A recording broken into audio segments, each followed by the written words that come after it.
Yeah! Christopher Stapleton, how you doing? All right. Sweet. Okay, so new month, new challenge. We're halfway through the month. So how's everybody doing? Good to see everybody. So, okay, so speaking of month, let me see if I can go through and navigate to my ZBrush design themes. Should be this one. Why isn't it showing the image? Okay, there we go. Here we go. Here we go. New month, new theme. All right. Check that out. So we've got our theme this month of tribute. Okay. And the idea of this is, I mean, you don't, it doesn't have to be like a statue to some fantastic, wonderful being of legendary proportions, but you know, it could be anything. You know, it's in Chile, it's Independence celebration this month. My personal design will not have to do with Chile and Bernardo Higgins or any of that.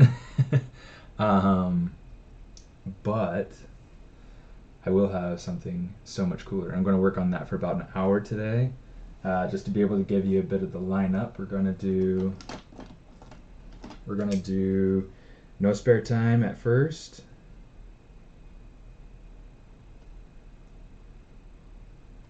And then we're going to jump over into Candyland. Okay, to work on our scene, the scene that we've been working on for a long time. And then after that, we'll probably go ahead and work on posing the characters. And it's funny, this morning I saw a post by Rafael Rossetti that had to do with Hellboy. It was a Hellboy sketch that he was doing on, I can't remember the name of the app, but it's a sculpting app for the iPad. And it's super, super cool.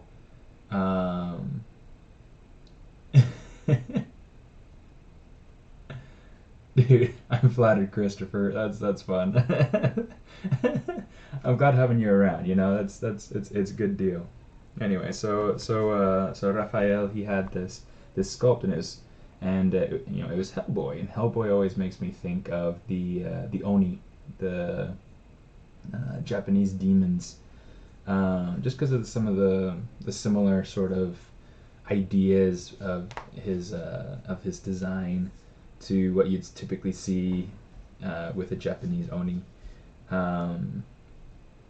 And so, you know, I was thinking, you know, it could be fun to go through and take our main character, this guy, right?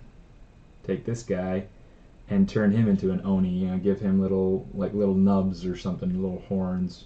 I don't know, something I'm thinking about. So we'll keep that in the back of our mind. Yeah, I don't know. Let's dive in. Let's get started. Yeah, feel free. Anybody who wants to join the tribute challenge, just go ahead and well, any of these challenges, any of these monthly challenges. Feel free to jump over onto Facebook. There is a Facebook group called No Spare Time. Okay, so yeah. So I'm just going to jump into ZBrush. So this is going to be something interesting. I can't remember. I had started working on it at work, and it looks like I forgot to upload it. So it's okay. I didn't get far enough to really worry about it too much. But here's what we're going to do. I already have this perfect concept in my head of what I want to do. Let me show you. So it's no secret, I really love my wife. And so my concept, my idea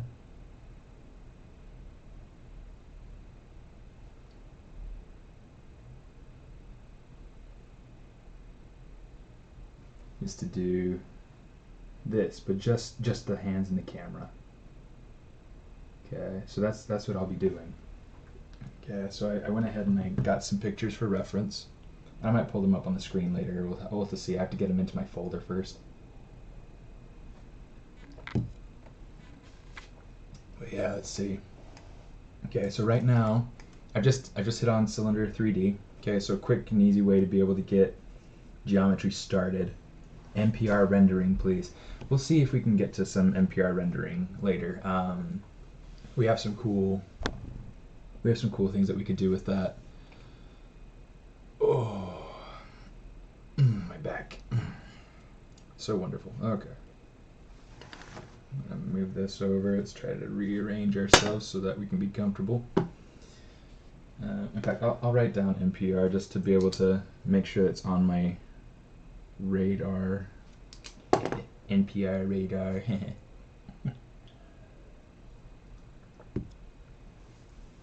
Okay.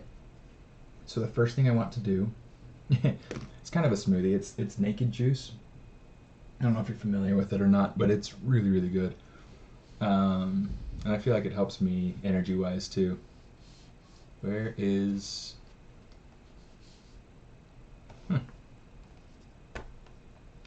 My tablet isn't connecting. Hold on. Sometimes, like, if my tablet doesn't connect, there we go. I'll just unplug it and plug it back in, and it just does a really good job just reconnecting. How come ZBrush doesn't allow you to draw into the software like 3D Coat?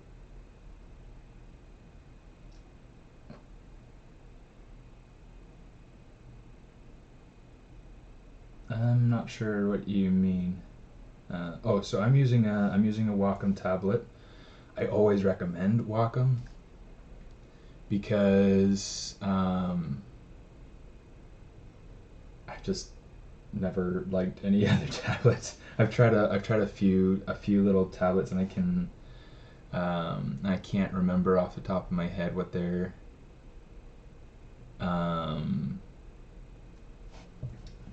what the brand of those tablets is,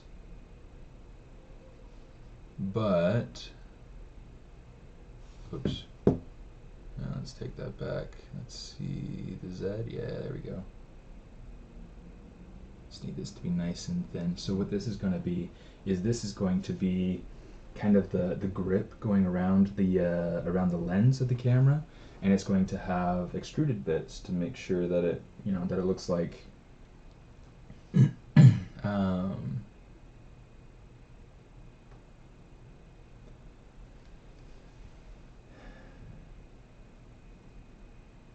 kind of like how the camera has. Let's see, let's take this maybe down to 70.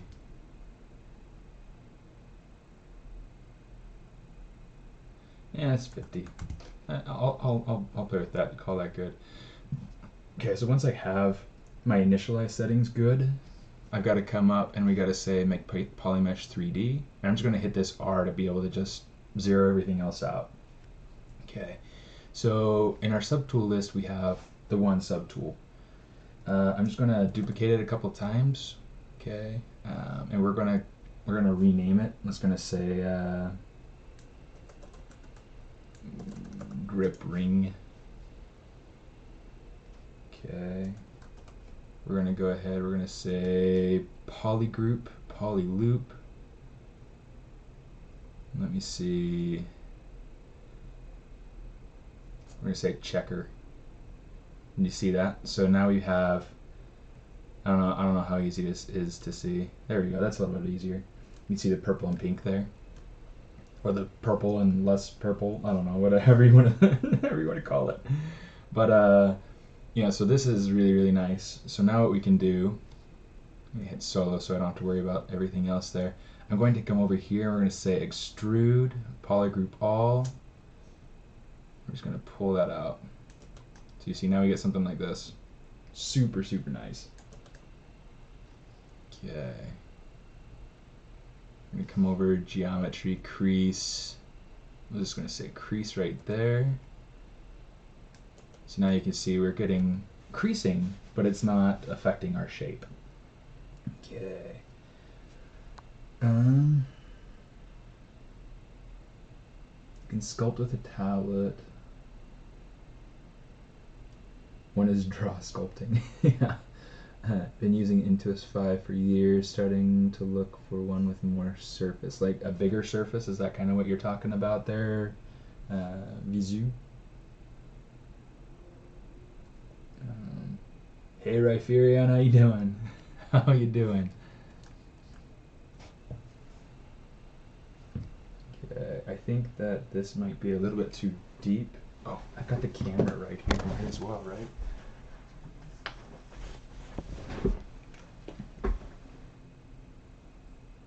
Okay, so you can see right there. That's the grip that we're working with. Okay, and I'm noticing that that the ends are kind of almost like tapered and ramped down. So we're gonna work on trying to figure out how to do that. But first, I want to get the rest of the rings kind of going on in here. Let's go to this. And we're just going to raise it up. We're going to kind of flatten it down some. Because there's like this, this silver ring going around there.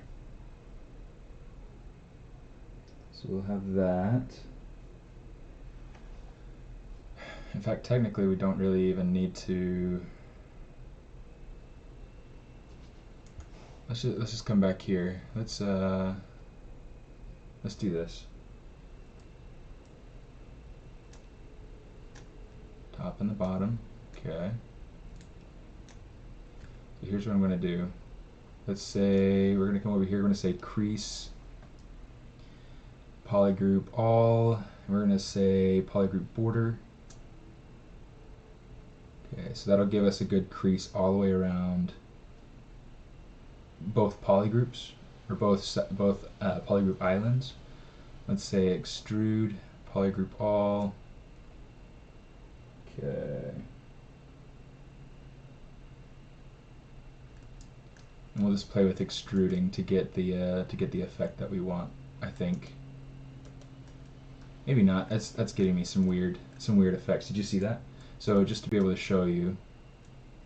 And this is something that I have to deal with a lot at work. If I'm not careful, I'll get some weird artifacting in places like this. Okay. So if I turn that off, you can see there's a little bit of pinching, a little bit of a peak right where that corner is. And for that to be nice and smooth, I want to make sure that I don't. I'm just going to keep them separate pieces. It's just going to be the easiest thing for me to do. Okay. So we're going to go ahead and we're going to do this. And let's lower it down so it's just barely intersecting. Or maybe not. Maybe what we need to do, we'll do this.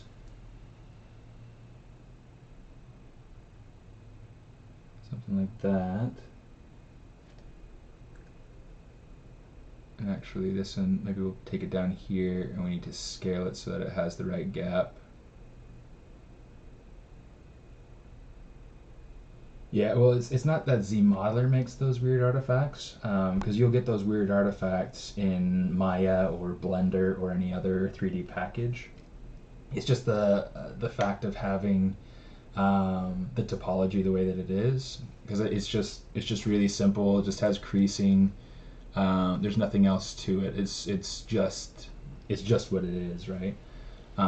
So what that's doing is it's going through and it's trying to make sense of a smooth transition. So so yeah, it's just kind of tricky.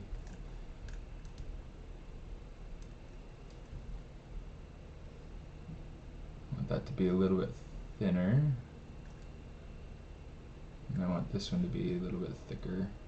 It's okay if they're not quite exactly the same, because it seems like they're not quite exactly the same on the camera.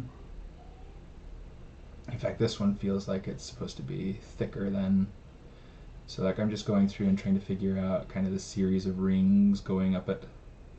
Okay, as you'll see, if you look right here, we're getting like this this black ridged ring, and then we're getting a silver ring, and then there's a thin black ring, and then there's another black ring. It's kind of glossier. Okay, so that's kind of what we're going through and doing right now. And then there's like a taper to it on the top. So we'll play with that in a second. By the way, I've got like all my little desk pets here. Got my little elephant. Got the other ones too. I've got the hippo, and I've got, so here's my hippo. Yeah. And of course, the 175 Club. Woohoo! If you follow me on Instagram, you'll see that that's kind of what I'm calling the big chunky ones. I've also got the elephant, the big one, but it's kind of falling apart and whatnot. And then I've got my fish pot. Try to, keeping good company. Okay. So let's go through. I'm going to say polygroup, flat island. Oops, I don't want to alternate. So let's say one group ID. Okay, and then we're going to say inset polygroup island. Oops, need to inset region. And then with the extrude, say polygroup island. I'm gonna start pulling it up, but you'll see it's making that step, and I want it to make a slope. So I'm gonna hold shift as I'm dragging that up. And you can see now it's making that slope instead of.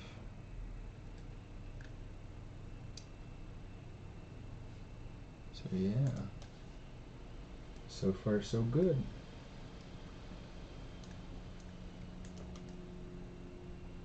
In fact, let's see.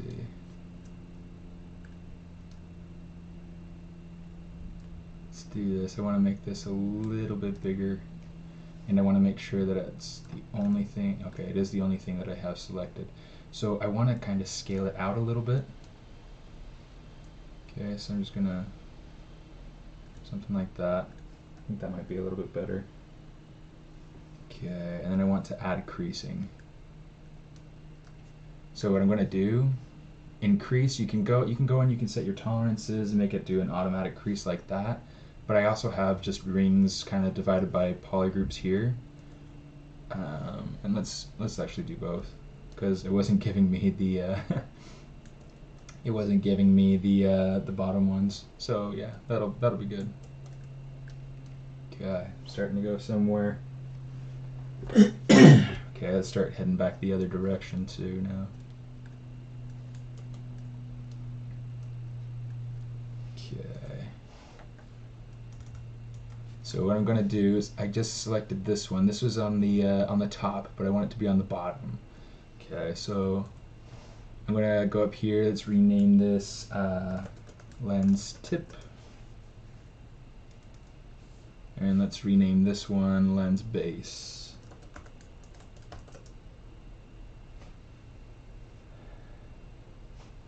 So the printer that I use is the Form 2. Okay. It's a really, really nice printer. I really like Formlabs.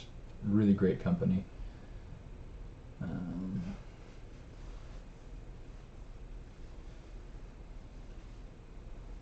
Yeah, so you're right, Vizu. That's definitely true. The creasing is what's causing that. And if I had supporting edges going around every one of those creased bases, I wouldn't get those artifacts.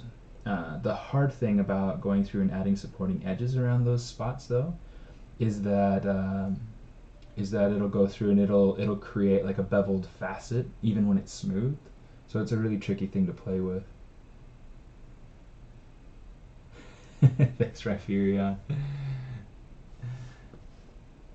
Yeah, it's a lot of fun. I'm trying to figure out what to do about possibly mass producing my desk pets and whatnot, because I really like them and I've gotten a huge, like, really humblingly massive response um, to my desk pets, specifically my shark. Um, let's see, polygroup by normals. Okay, so you see by doing that, it went through and it made a polygroup on the bottom, one on the side, and one on the top. Okay.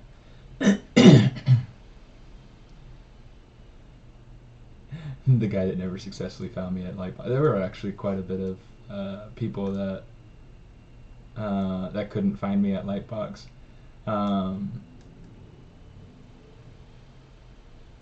You know what? Let's actually use ZModeler to get this out. Okay, let's pull it out like that, and then let's say, because so all I did was tap, and what that did, make the background darker. Oh, okay, yeah, that'll make it easier to see the text, huh? Let's do that. Maybe too dark for me. Let's go something like that. Does that work for you? Is that doing all right there? Zilio. Does that work?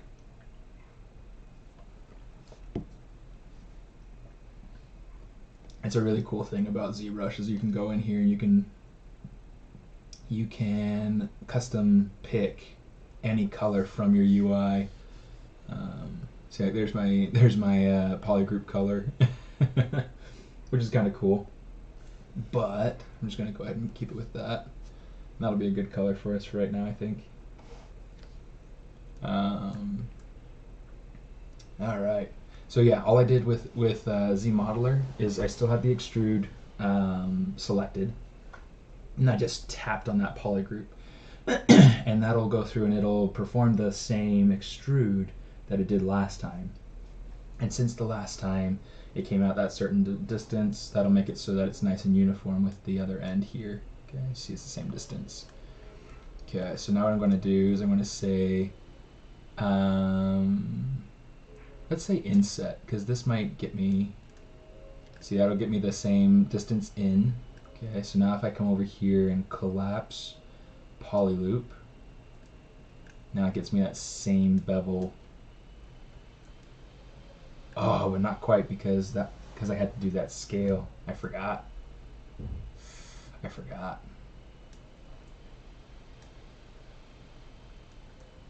Let's just do this instead. Let's see. I'm just gonna kind of have to eyeball it.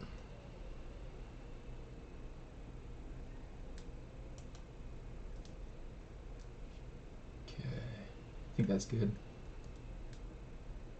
Cool. Okay.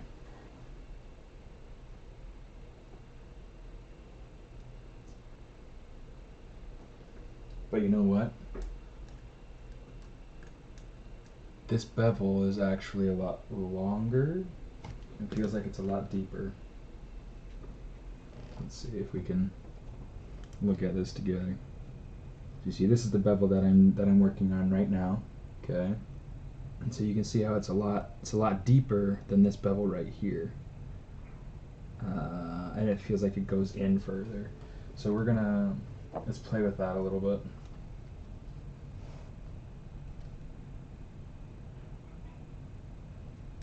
So we're just going to do that. Something like that. And then here's something that we can do. Okay, so with ZModeler,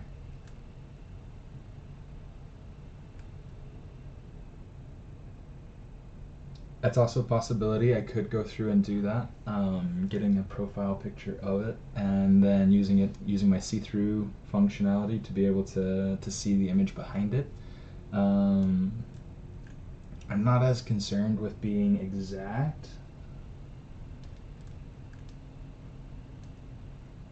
And you know what? This is great, but it's way too chunky.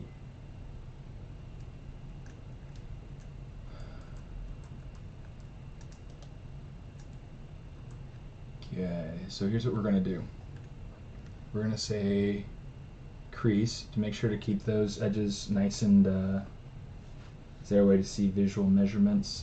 Yes and no. I mean, you can go in here, you can turn on your grid, and you can see different measurements here, and then you could also use your transpose line. So if I click and drag this out, I can see that this is 2 units wide. Okay, according to ZBrush, that's just kind of what it quotes it as. The grid doesn't seem to be matching that very nicely, so maybe the grid isn't the best way to do that. I know that Shane Olson has a way of setting it up so that it is exact, and so that he can make sure that it's nice and lined up for his for making toys or making statues or whatnot. I'm not gonna bother with that right now though. Okay, so what I want to do now that I have creasing, so 2 units. No, I can't snap it to the grid. It would be nice though. There are different things that I'd like to be able to do inside of ZBrush that I can't do yet. But yeah, I don't know. We'll see. Okay, let's turn that creasing down to 2. Let's turn the dynamic subdivisions up to 3.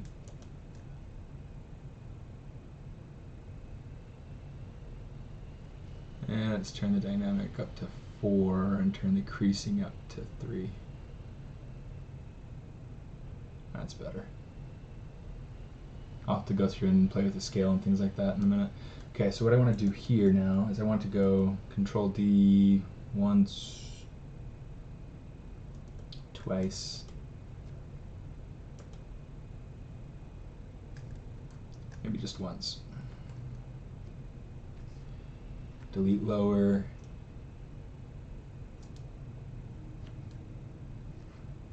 Okay, and then what I want to do here, I want to say collapse poly loop. Let's just do it like that. That'll work. Okay.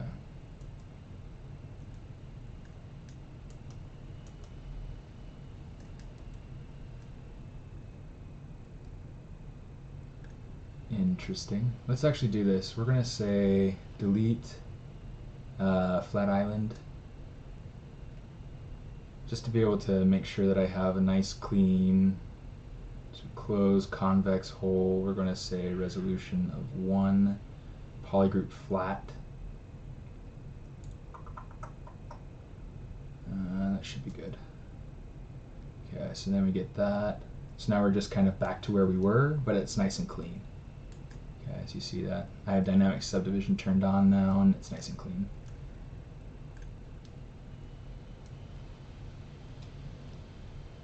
You know what? I kind of want to make the document just a little bit lighter.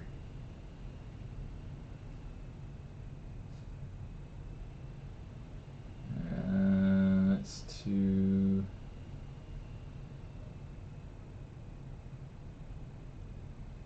maybe something like that. That might be better.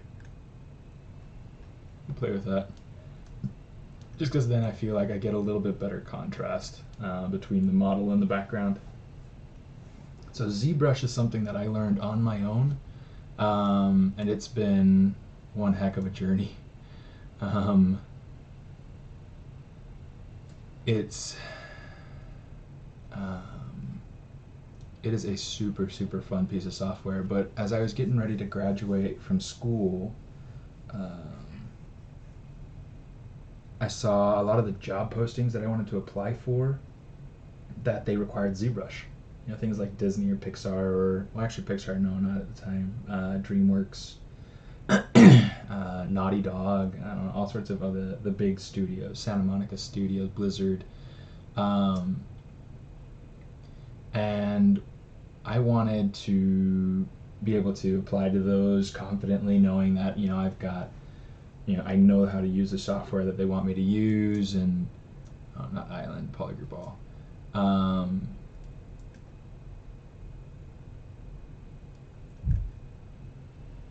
Interesting. Let's do this, just so that I know that they're different. Okay, polygroup, polyloop, I need to use extrude, polygroup all.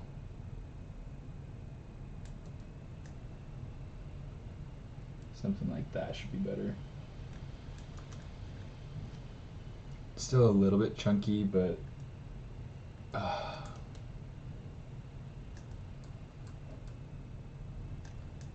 you know what, I'm gonna have to, I think that's what I'm gonna do, is I'm just gonna go ahead and make it thinner. Anyway, so I decided that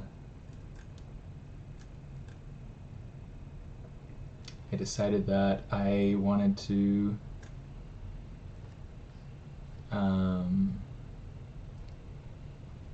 be able to be capable, so I went ahead and I purchased the software, and it's been tremendously helpful. I've enjoyed it so much. It's such a good ride.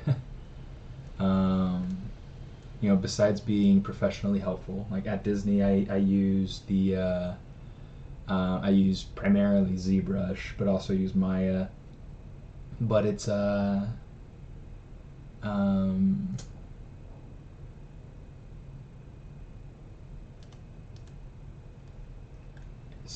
helpful. There's so many things that I can do with it that are just tremendous. Just tremendous. It's great software, guys. I like it. What was that expanded view? I don't have a Discord. Not currently. But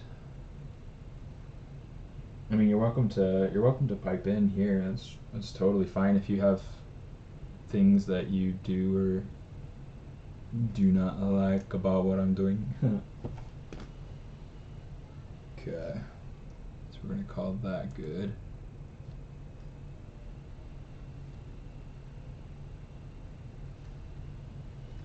Okay, crease level, we're gonna take this down to like 2.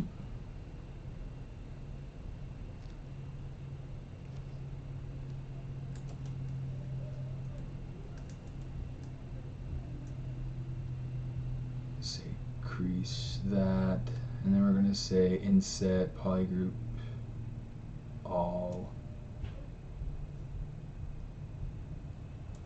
Yeah, I just wanted to have like a supporting edge in there.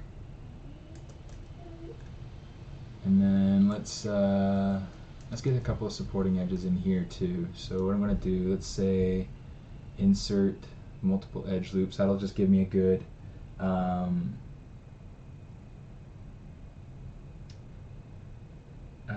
it'll give me a good edge loop right through the middle. So I'm just going to go ahead and take that, put that there, there. And I don't want to have edge loops everywhere, but I do want to have them there, and there. And I don't want them to be creased. So let's go say crease.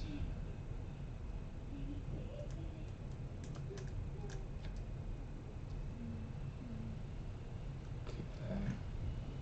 Something like that will be good for now. Okay, so now we're starting to make some progress. Okay, so what we want to do here, we're going to say extrude polygroup island. And if I hold control after I start dragging out, it'll give me this completely separate piece of geometry there. And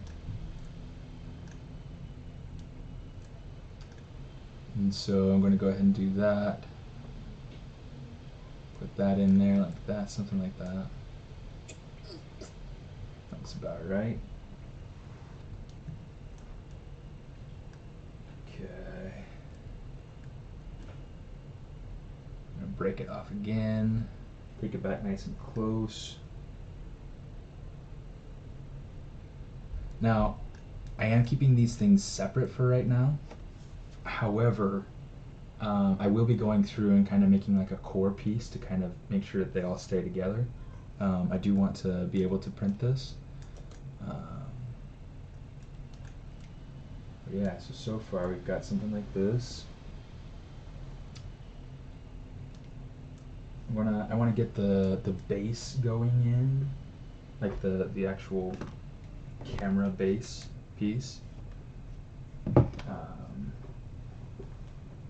Okay, good. I thought the camera was on for a second. I was like, poly count? No, I don't really care to keep to a poly count at the moment, especially since this is intended for print. So eventually everything's going to be a lot heavier in poly count.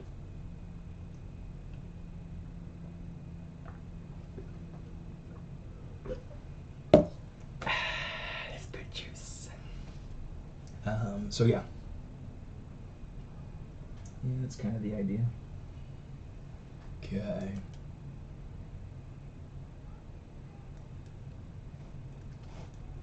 What I want to do, I want to break one of these off.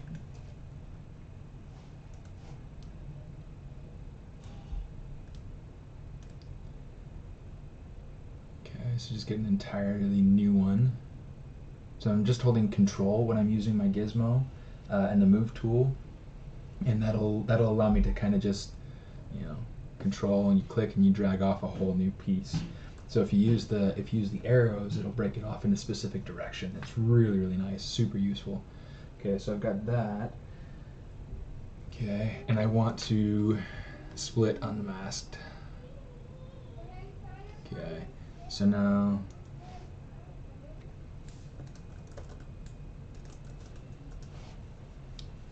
I'm gonna call that camera body.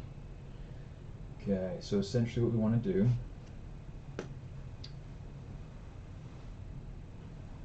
I wish I had the bag in here because I want to take the lens off and be able to look kind of at how this is shaped. So you can see there's like this really cool pear shape kind of enveloping this whole housing right here where the lens sits. So in order to get that, let's go ahead right here. We're going to take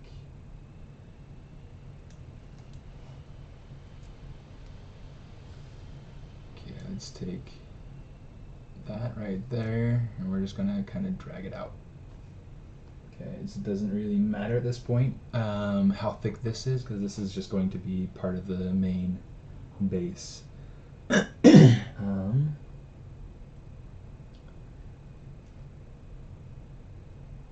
And let's go ahead to insert single edge loop. Put that in there. Poly loop.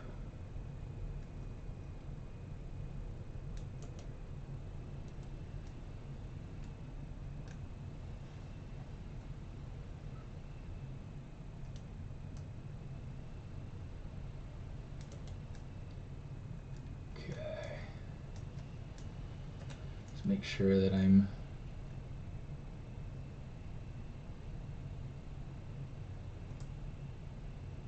want to make sure that I'm working in a way that can promote symmetry, because for right now the things that I'm working on can be symmetrical, but I'll get to a point really soon where I can't. So this is going to be the direction that I want to go, and I want to take this top part and move it up. Okay, so pardon me. So we're just going to do that.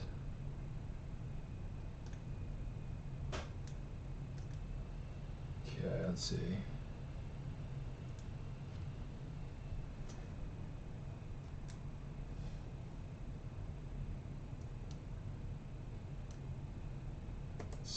Do something like that.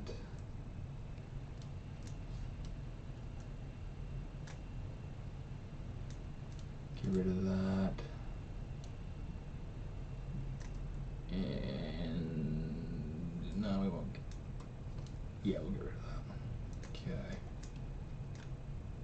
Okay, so that's going to be our extruded piece to come up.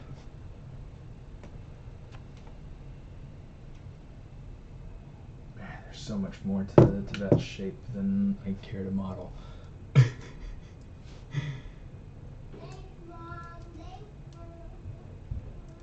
Okay, so I'm just going to go ahead and take, oops. Okay, so here's what we're going to do. I need to be able to take and extrude just that red piece. So what I'm going to do is I'm going to use my Z modeler, and I'm going to say mask polygroup island, because I don't have any points on there where I'm not going to be selecting another polygroup as well. So I just mask that polygroup. I can invert that mask, and now it's selected the way I want. I'm just going to hold Control and pop that up.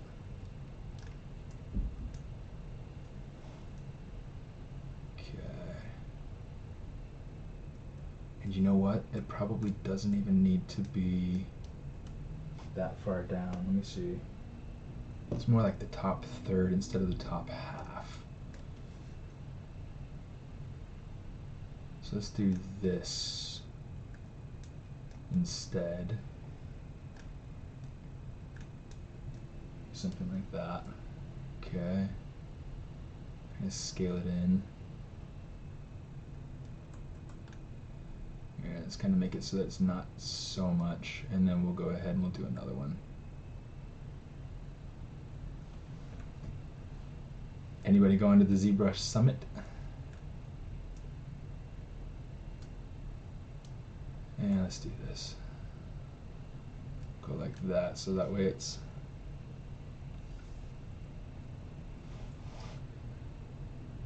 more straighter. Okay, so this shape, I'm going to change to my mask lasso. It makes things pretty nice. Okay, so let's do this.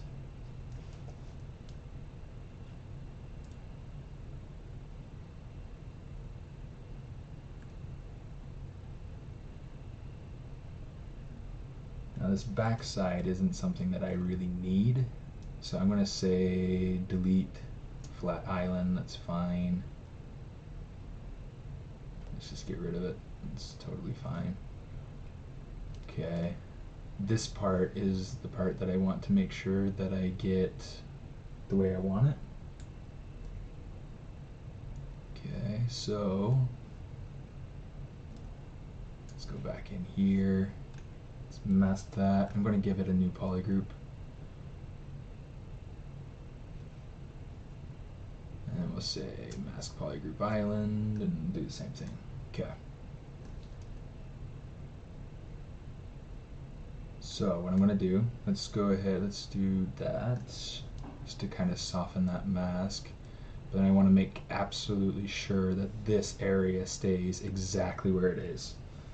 ZBrush Summit is in Hollywood. It's free to attend, and it's also online. So if you watch their Twitch channel or any of their streaming channels, those days at the end of the month, you'll be able to see really cool presentations. There are some presentations though that are not going to be broadcast. So if you're able to come, it'd be cool to come, and that way you can have that opportunity. I have been in 3D since 2006, about 13 years. It's weird to think about it being that long. And yeah, I mean, I super love it. It's definitely a crazy kind of life, but you know what, but it's a ton of fun, and it's been very rewarding. It's been very challenging. It's taught me a lot of life skills, such as networking. Yes, they are going to record it. It will be available on their YouTube channel for forever and ever and ever. So I'm not using Bend because I'm trying to control specifically, everything about where I'm placing everything. Bend is really nice, and I do use it a lot, but I am trying to get a more controlled shape.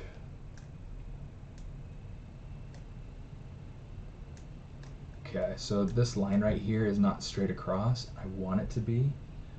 Okay, so I'm going to go ahead and say, let's mask, oh, come on. Let's mask everything but this line.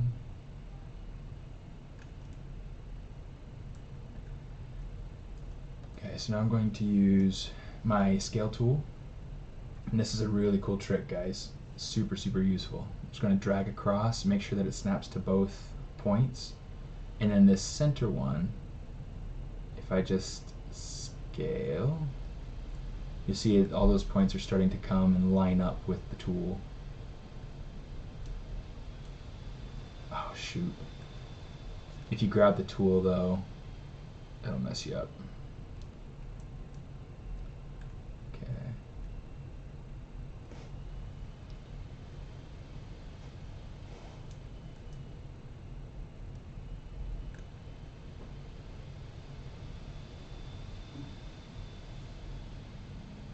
Go.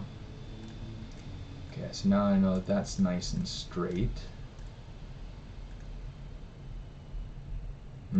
It's not lined up with that though. So let's do this.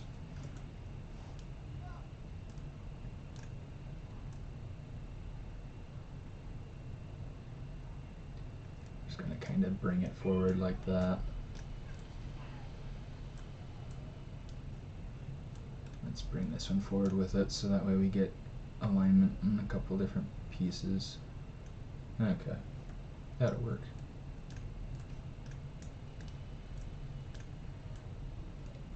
And you know what? I think I want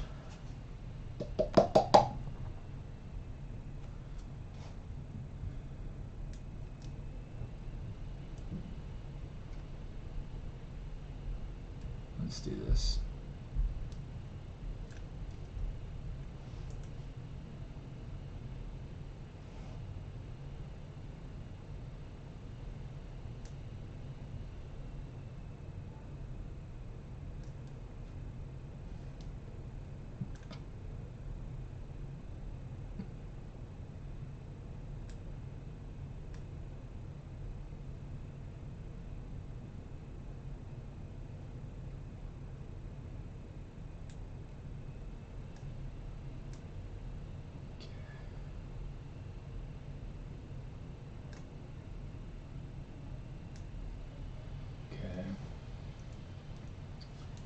So what I want to do, let's go ahead and we'll take this and we will rotate this. It's really interesting. Okay, and it makes sense because essentially what you're doing, if you watch what's happening, it's just making a straight line between those points. So I just need to think of a better way to go about doing this, which is fine.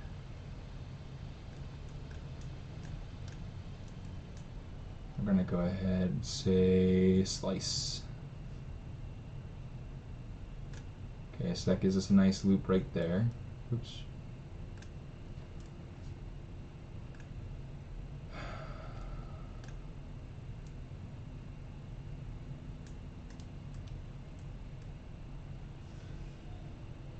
Try this. This should keep it. I love the sound of kids playing in the morning. Sounds like Oliver's getting a little grumpy.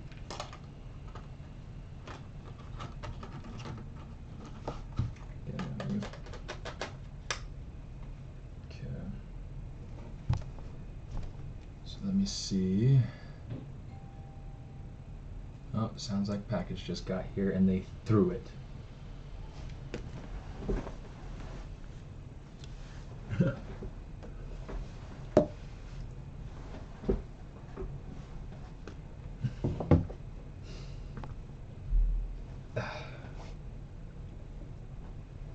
I'm gonna check on it actually.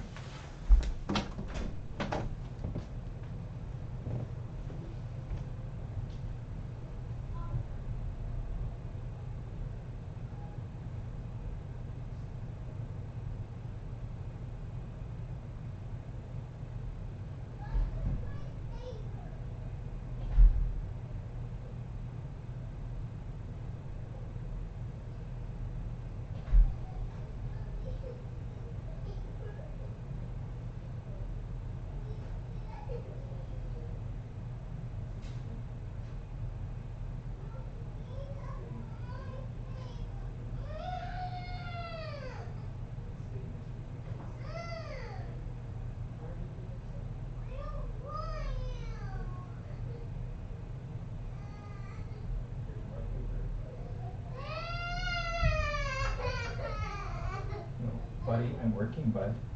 I'm working.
All right.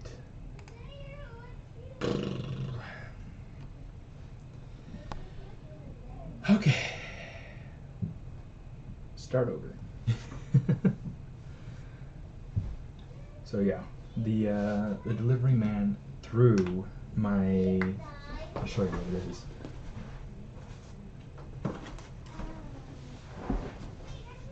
They threw this at my door.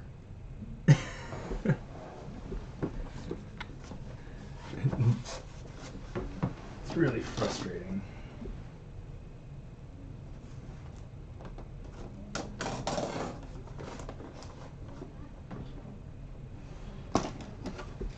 And I can't imagine that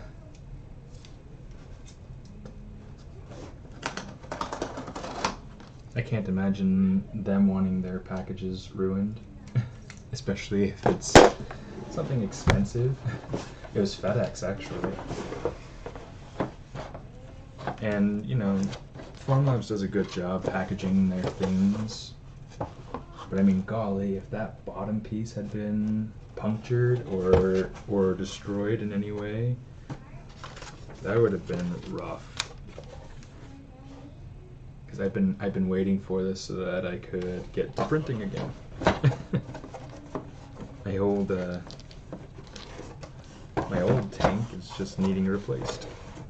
So, whatever.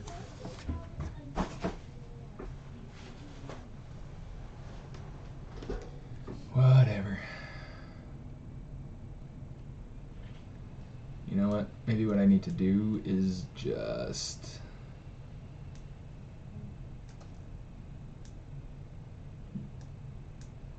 give myself a flat surface. Just kind of raise this up a little bit.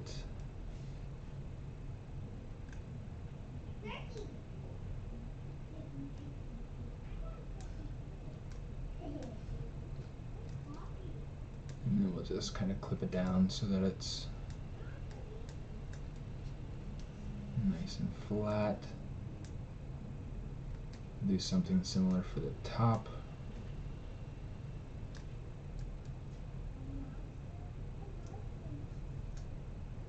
And let's do this.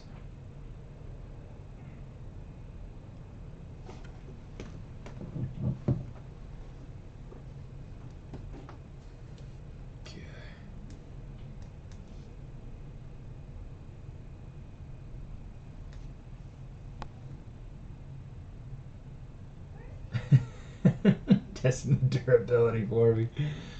Oh gosh. It's already had a stress test. How you doing, Jamie? Haven't seen you since Tuesday, Wednesday? What day was that? I haven't seen you since the last time I saw you. Okay.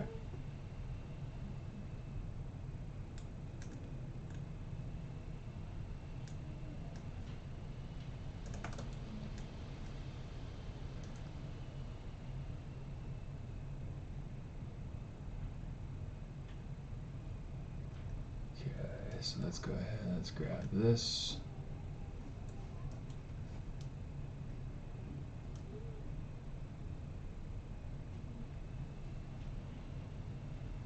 And we're just going to keep bringing it in.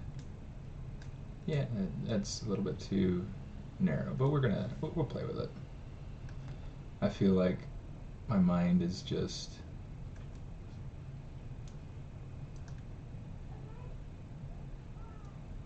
not wanting to function, so I'm gonna bring that down.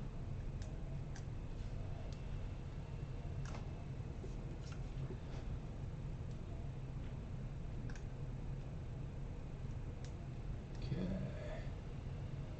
Here we go. We're gonna call this the tip.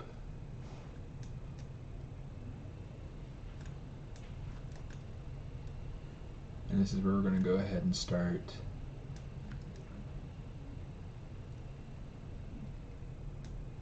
pulling things out. The other thing I could have done, and I think maybe should have done, is just played with booleans.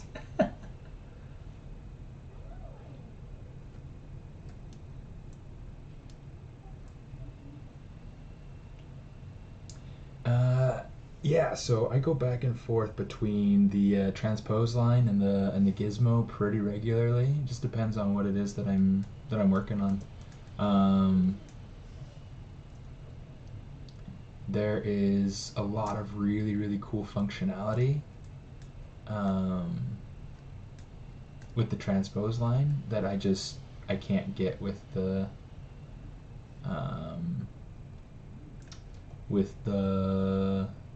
gizmo.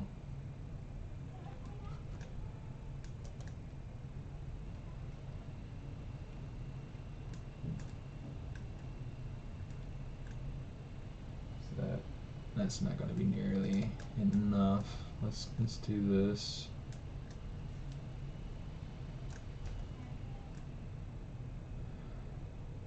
Let's see. Oops.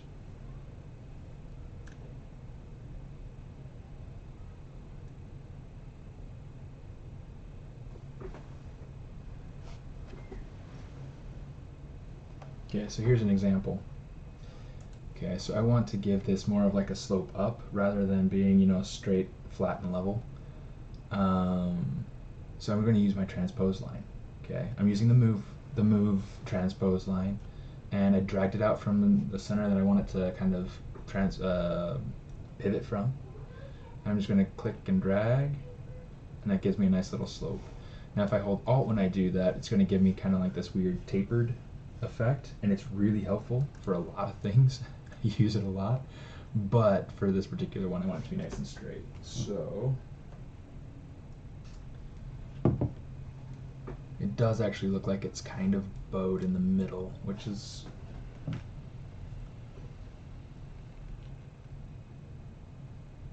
yeah, it's like it goes bowed and then it kind of comes down. I don't know how detailed I'm going to get with this. Let's see. It's big. It's too high up. So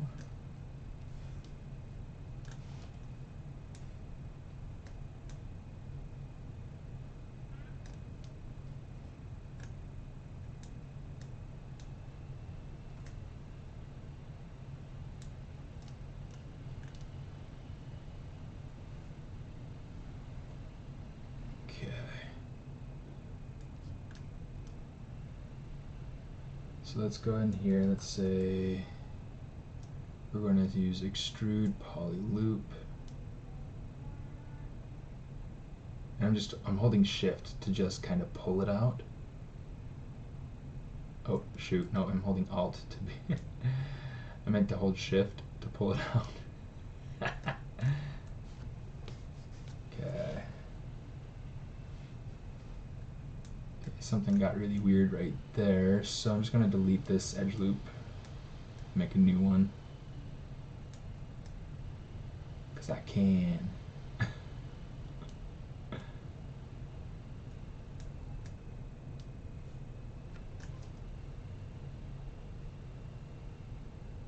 we'll just kind of pull that up so that it gets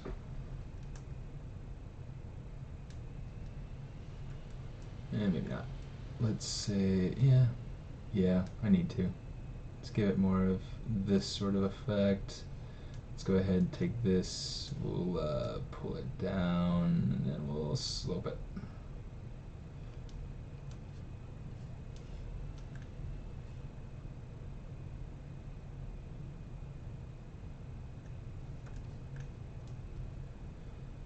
Let's say bevel.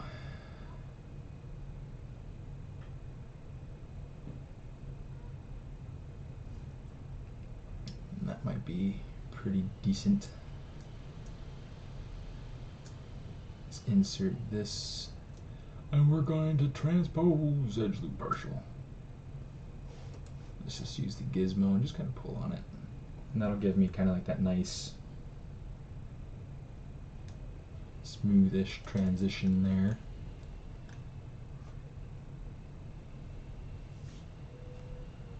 Okay.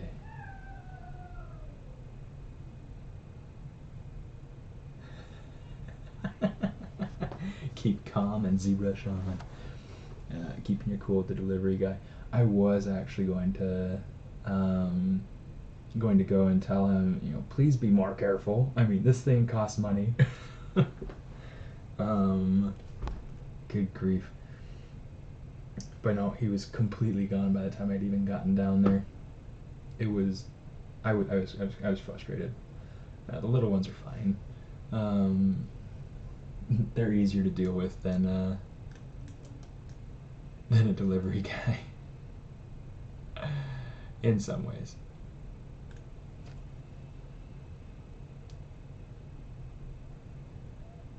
Let's see, let's take this. Jimmy, I'm trying to remember, did you get to go to Lightbox, or is that just my imagination? It was good. It was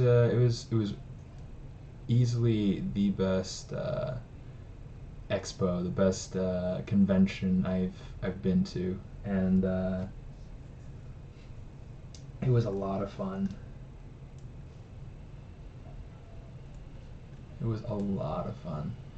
I definitely recommend Lightbox Expo to anyone, really literally anyone. I mean, there was somebody there for everyone. There were people in animation, there were people in comics, there were people in collectibles. There were at least 4 Danish peeps. I'm trying to remember. Well, yeah, there was I'm trying to remember, is Loish Danish? But then there's also, oh my goodness, I'm trying to remember her name. Long blonde hair. Pernil, thank you. Yeah.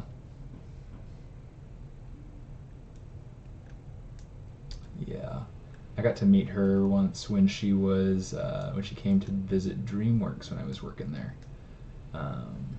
That was cool. It seemed like she was there with her then fiance, and with another friend or two or something like that. Yeah, yeah, super nice, super nice. Okay, so here is an instance where I'm going to want to, I need to get that front to be curved. Let's turn on double. Okay, I need to get this front to be curved. Oh, I've already gone over the hour. Dang it. Come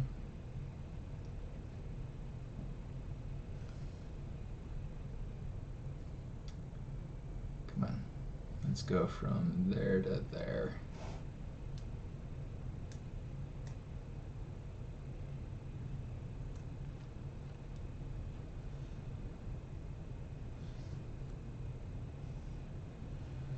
But yeah, super nice people. She's a Great Dane. And that was a terrible joke.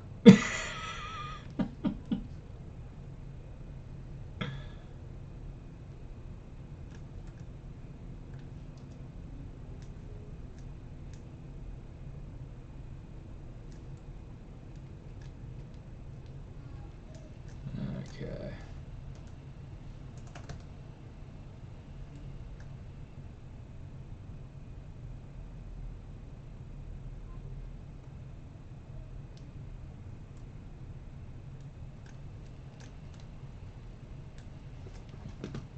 We've had an ant problem. It's like I don't know exactly what it is, but it seems like at the end of summer all the bad comes out.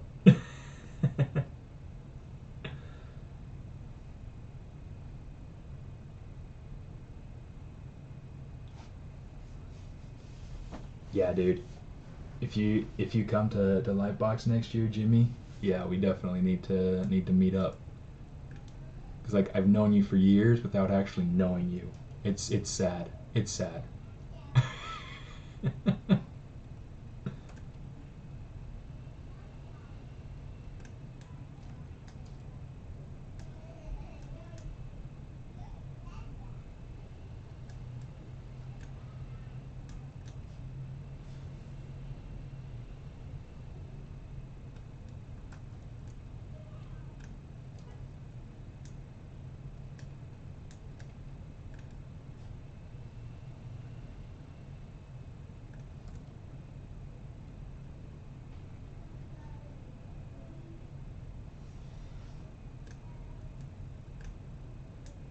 Okay, let me see if I can. No, didn't like that. Okay, we're just gonna keep it like that then. Okay, here we go. Time to start building up.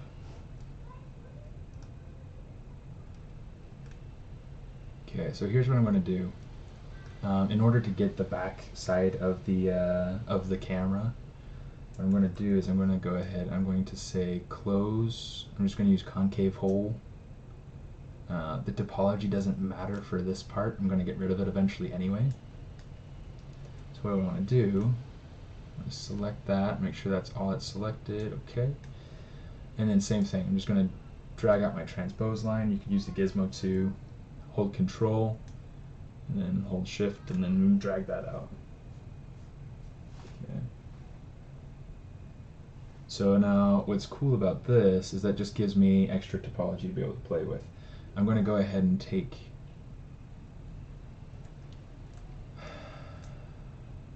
I can get rid of this part if it'll let me.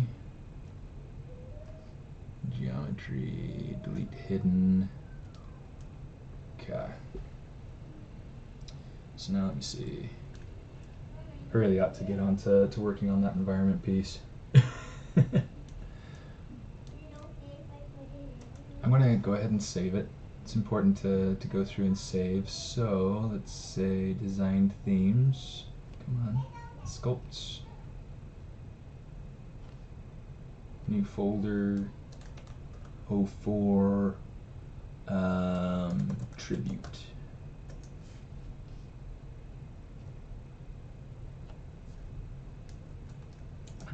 Actually, let's do this.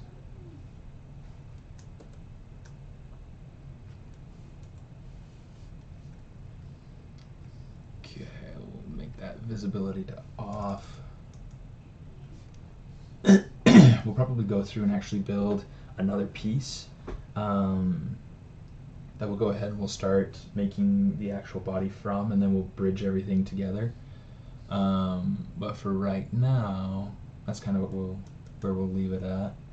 Okay, design themes, sculpts, tribute.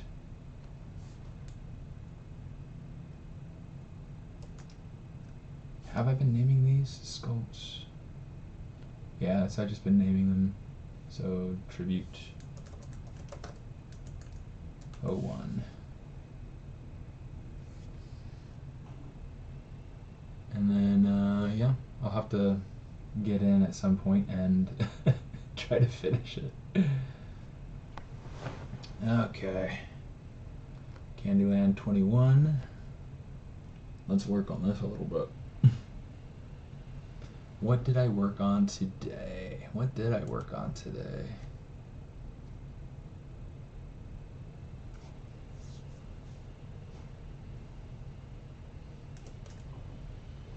Okay, so that's some of the cool that I've got going on with this guy. Okay, this is where I left off with him posing, and we'll continue working on the posing here in about 45 minutes or so. For right now,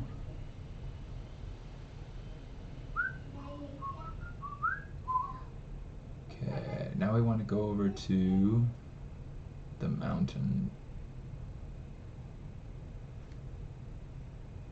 Rename folder.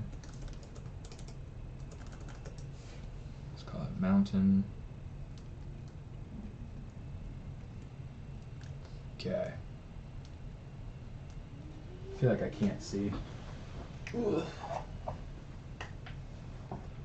It's a little bit better. And you guys can still see me, so that's good. Hey Niffer, how you doing? Yeah, so today I'm just working on, I started off working on my my tribute sculpt for the design challenge. And then, and now I'm working on rock work. So, yeah, I mean, this is starting to come along. This is starting to turn into something. Starting to turn into something.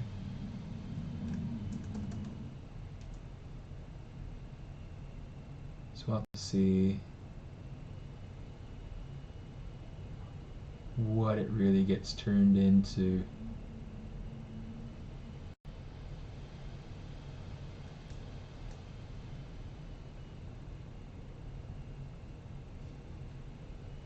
Got to kind of push and pull.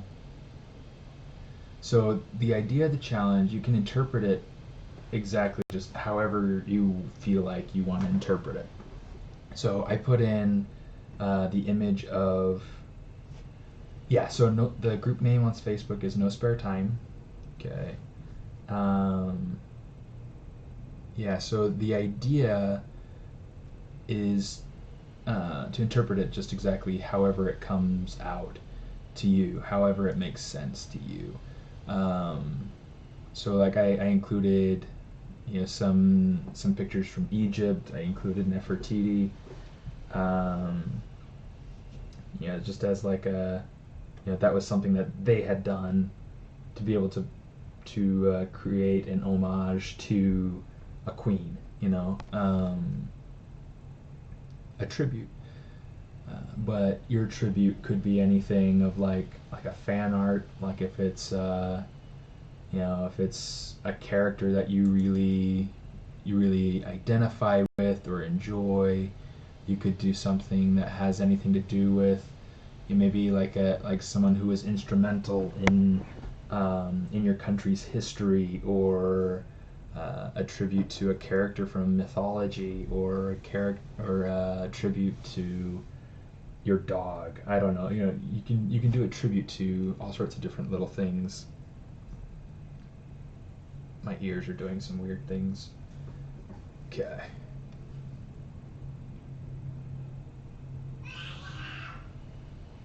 I'm personally doing a tribute to my wife. So that'll be fun.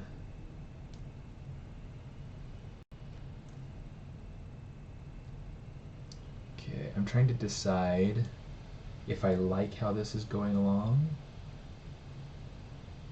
Tribute to the Holy Ghost. Yeah, I guess if you want.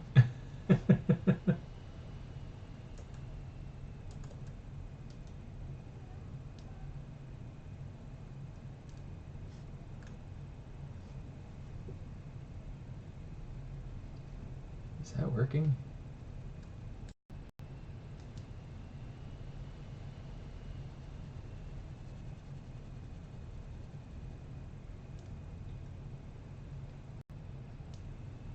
Yeah, so the topology on the rocks is as done as it's going to get. I'm not.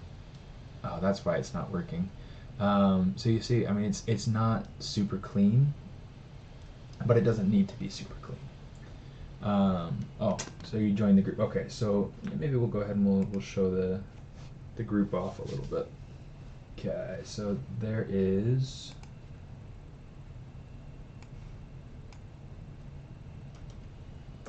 Over here on Facebook. Aw, memories from 9 years ago. Oh, so cute. Look at that face, so skinny. Okay, so what I want to do, I'm going to come over. I just have it in my shortcuts. One person wants to join this group. Let's see, who could it be? Christopher Stapleton. Hey, how about that? Okay, so we're going to say approve. Cool. Yeah, so back here, no spare time design challenge. Okay, so got all the different themes going on. My submission from last month's Midsummer Night's Horror. Here's Niffer's little bat that he created for that month's theme. There's my speed theme from July. You know, so yeah, there's the speed theme. There have been other things too. Like we did before I started the Facebook group, we did things like freedom for the month of June. Since the beginning of July, we had Independence Day. You know, so anyway, real fun, real fun. No, it does not have to be only ZBrush. Like, in fact, if you wanted to, you could do something like a pencil sketch, or if you wanted to try oil painting, or you know, if there's like some new medium or whatever, paper mache. I don't know, whatever you want to do. The idea is to kind of push yourself and figure out how you want to grow.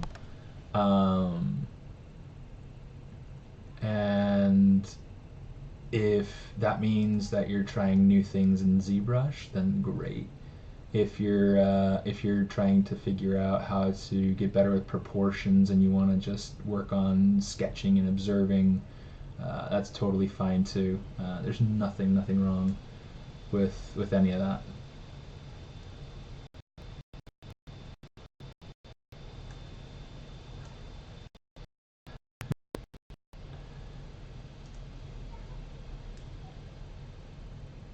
I'm glad you're learning fast, Niffer. That's that's a very good and satisfying feeling, and when you feel like you're learning something.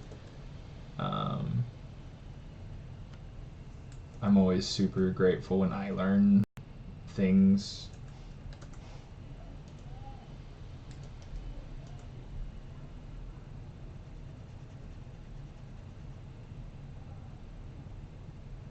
Let's see, let's take this up here. So right now I'm trying to like design the edges. So when I hit my dynamic smooth, you're gonna get like a little bit of a ridge down here. But not enough of a ridge to really make a difference. Let me see. What I can do is I can come in here and I can say insert.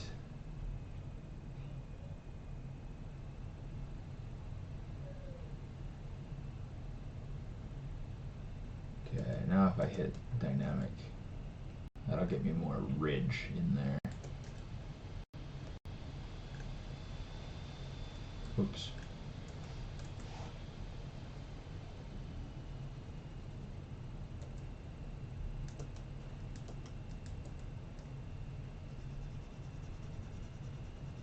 Oof.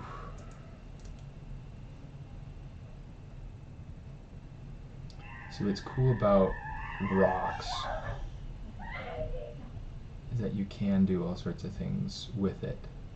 Let's see if we can get.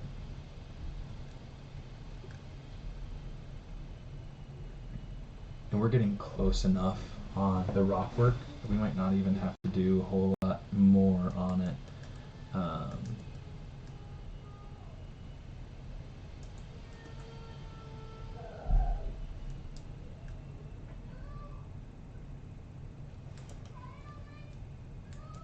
I'm just trying to go through and figure out, make sure that I've got some good support edges in some places. And this will help so that I can keep some of the design, some of the rigidity, some of the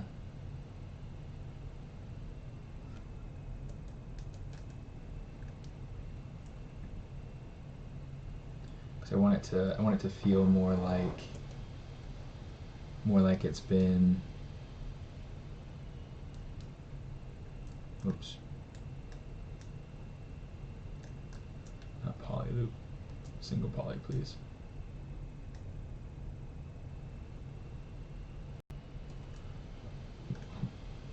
Okay,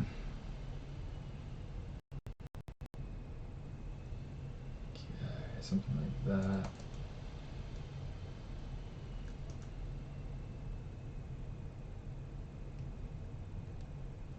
Okay.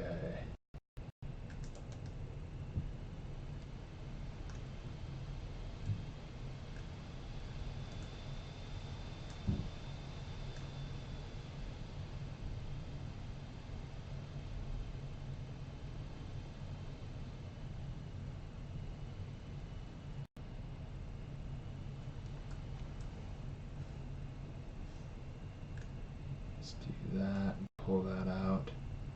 Masking is a tremendous tool. I think anybody who works traditionally will tell you just how useful masking is when you're working traditionally. It's no different. It's no different working digitally. It is so helpful.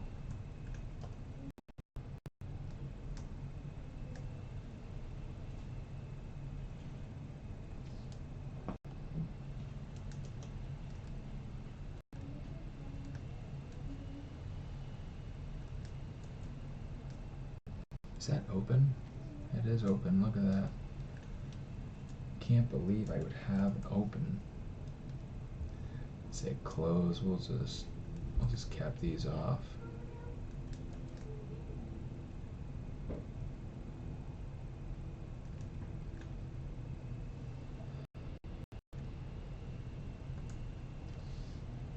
Say color fill object. Color fill object, please. There we go.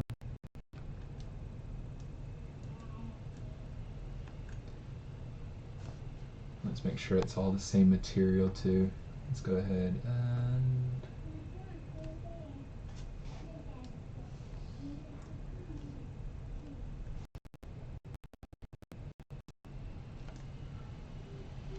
oh, that looks like that's open as well. That means I will probably have to... Not an open edge.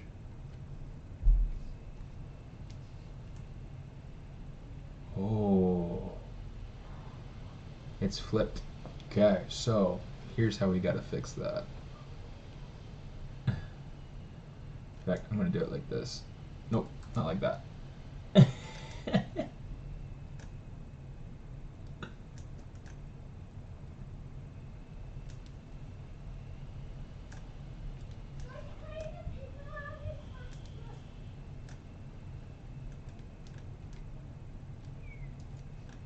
Okay, so now that we have this visible, I'm going to say display properties, flip. Now we come back out here and we're good. Now this is all super weird. Okay, you see how buggy that is? Okay, so collapse that edge, collapse that edge. We're gonna come over here. We're going to go to geometry, modify topology. We're gonna say weld points. You see how that fixed that up? So then that's nice and clean.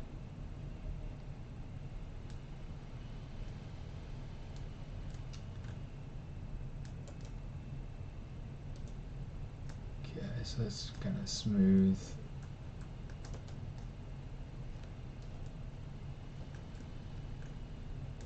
Smooth this stuff out a little bit.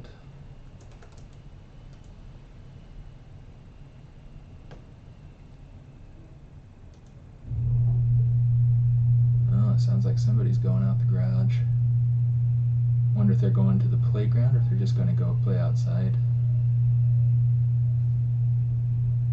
That'd be fun.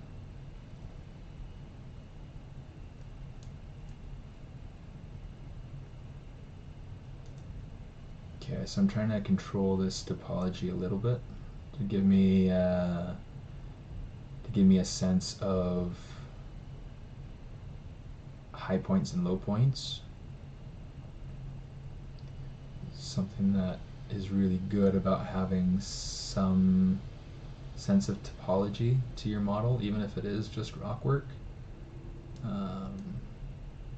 because the topology overall is going to indicate what your model is doing. Okay, it's indicating the form. It's indicating, you know, like Christopher was saying on Facebook, it's dynamics versus rigidity. You know, there's all sorts of stuff to it.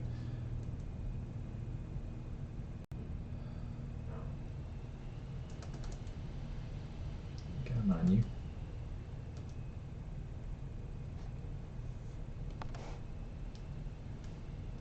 I think I want to design this piece a little bit better so that it's got some more thin.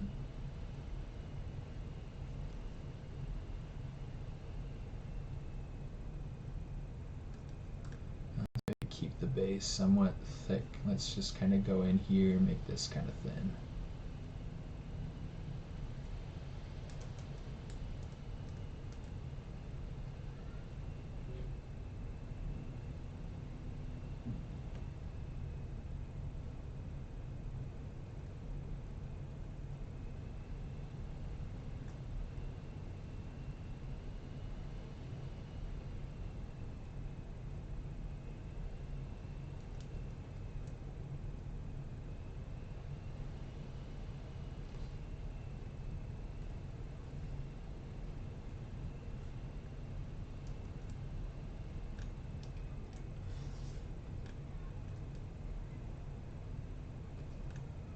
Just gonna kind of extend that out a little bit.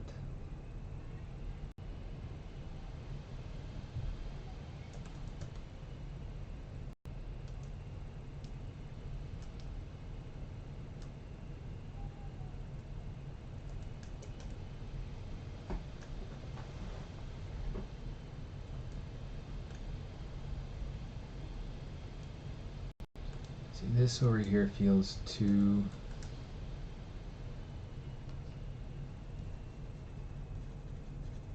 different from the rest of the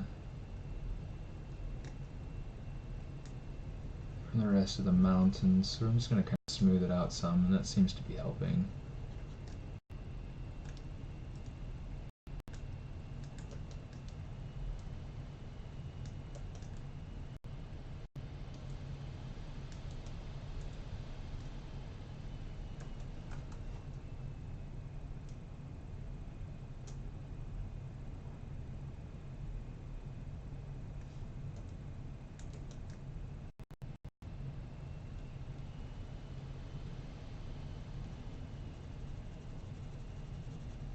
Let's do something like that, something like that.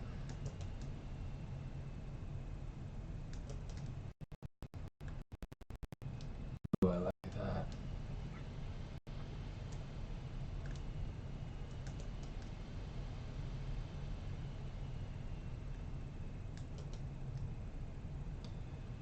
Okay.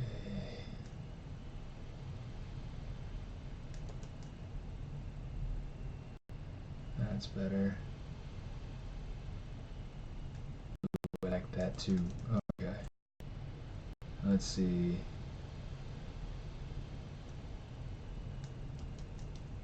Sometimes it's just a matter of kind of adding some creases in, taking some creases out, playing with what you see. Right now it's kind of just that that playing with what I see sort of stage. Trying to look at the flow, trying to figure out what's working for me, what isn't working. Let's add in another one right there. That's better. It feels too noisy through here. So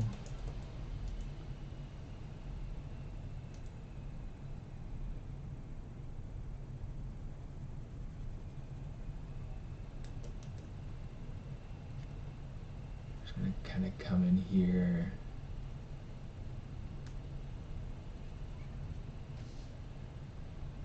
Gotta kick that back up.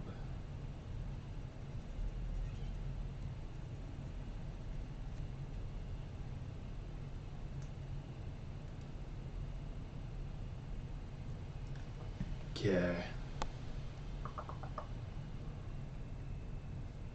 The rest of it looks all right.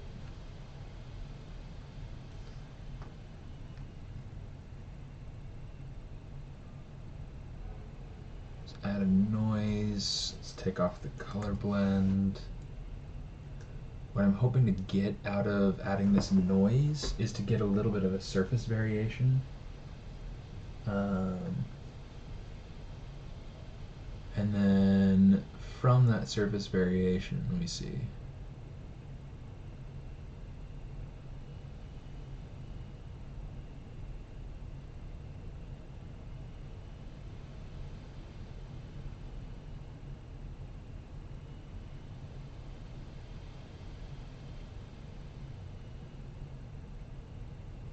I actually don't know what that button does. Let's see.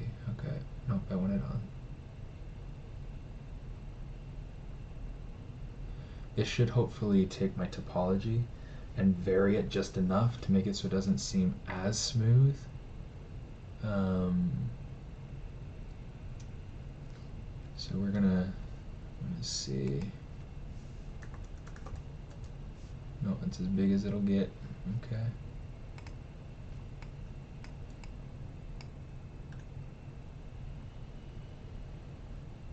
Apply to mesh. Yeah.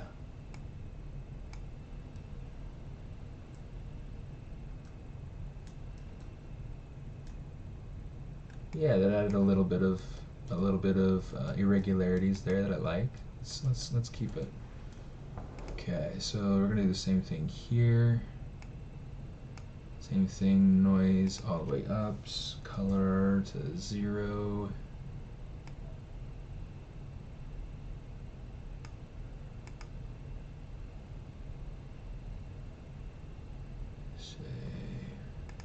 copy. Okay.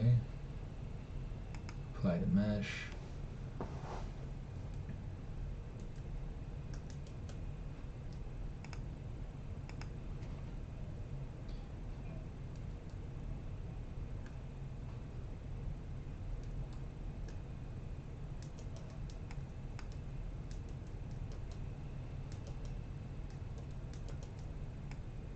You know what, I want to see about trying to do that one again on this one. Noise, edit, paste.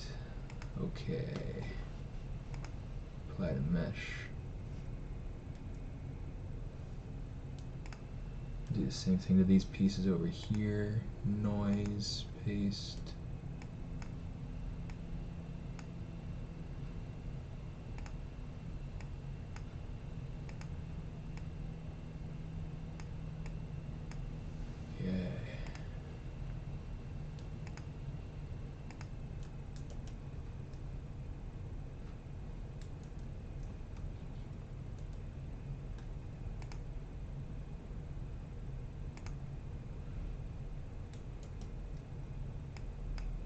We'll do the same thing here. Surface. There we go. Paste. Okay, apply to mesh. That looks good. Apply to mesh.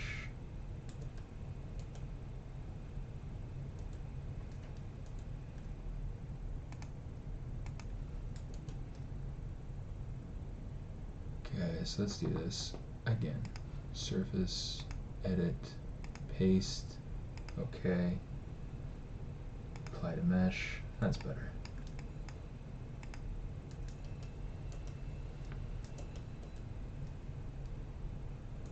Let's go ahead and add a subdivision level, delete lower.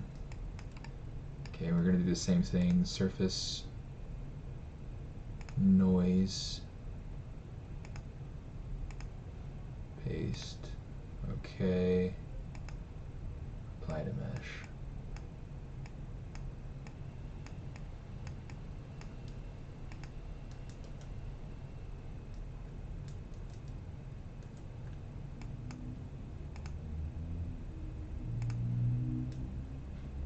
Delete lower, surface, noise, paste.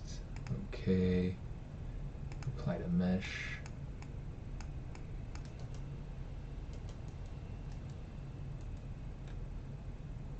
Let's do this one more time. Let's say polish by features just a little bit. Actually, might need to go in and just do a clay polish.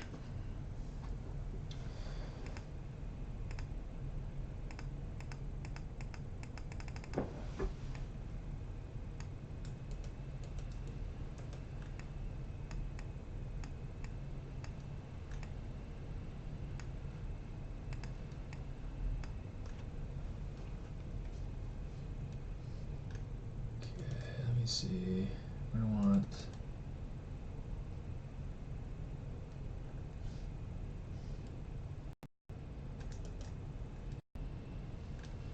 take that over. Now we'll do the same thing. Surface, noise, apply to mesh. There we go. Okay, so this is looking so much better already. It's just a simple little process. I gotta do the same thing over here.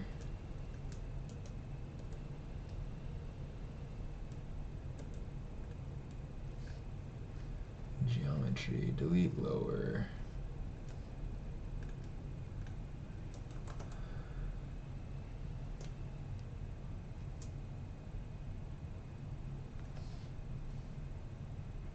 Let's go color fill object.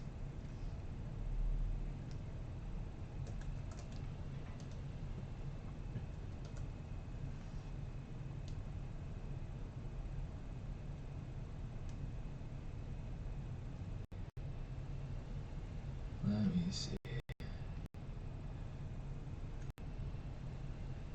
Has anybody looked at the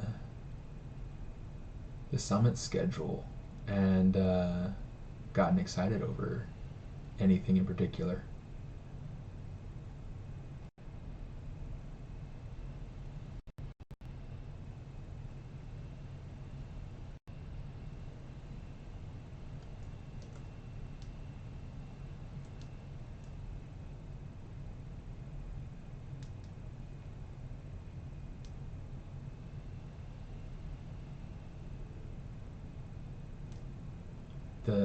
The sculpt off is super stacked.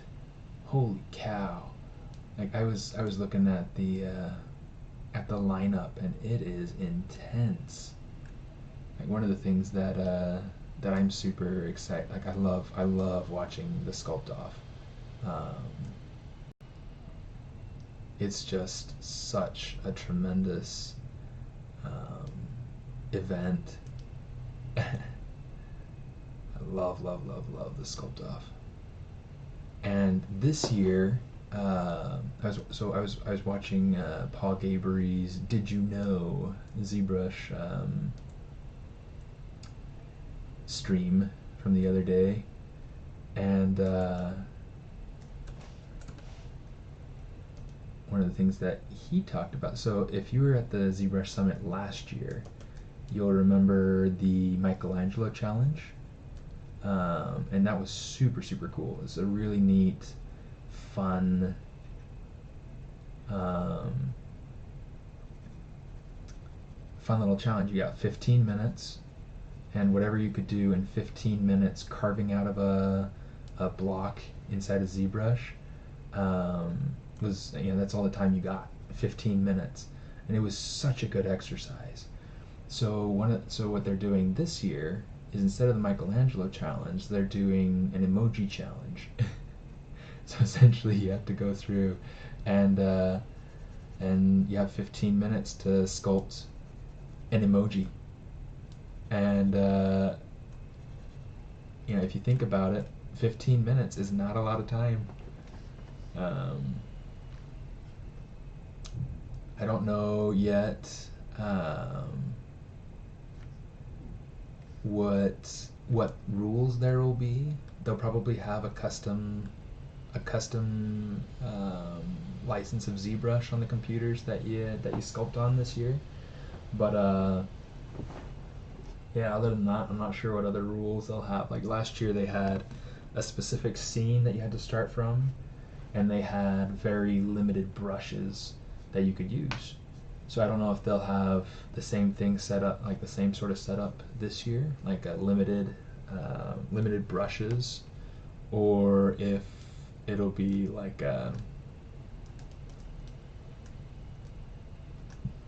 if it'll be more of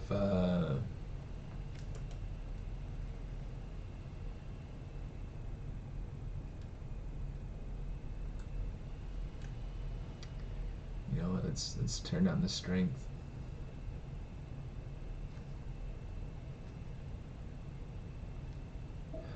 That's better. I just wanted to kind of unify it a little bit.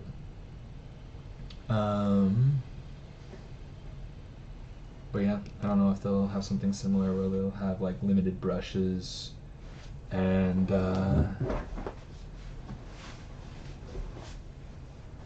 where, I don't know. It was a really cool exercise. I really enjoyed it. Okay, Dragon 2. Yeah, we'll maybe go into the dragons later. Let's go in here to the Oreos. Let's see if we can start to figure out how to put these in so that they make sense.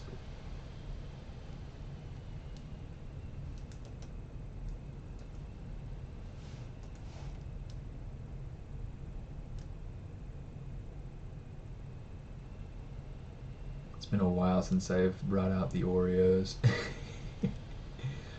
The right stuff.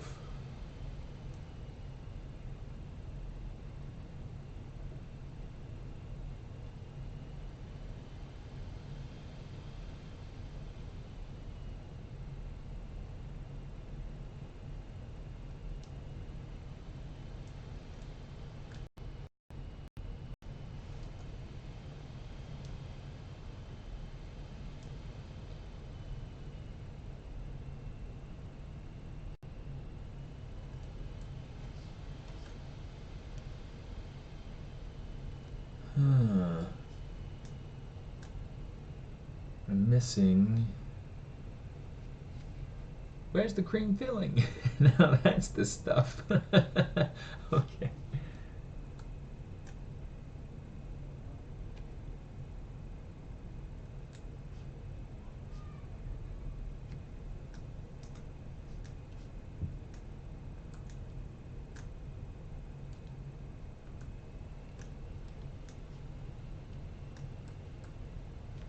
Okay, so I just need to delete the hidden.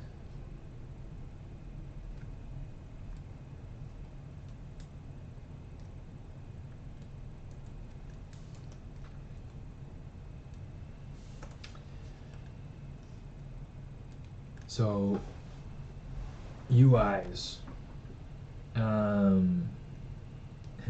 What am I sculpting? That's a good question. So I don't really do a whole lot to customize my UI.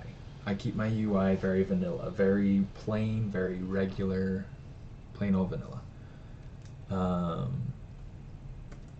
But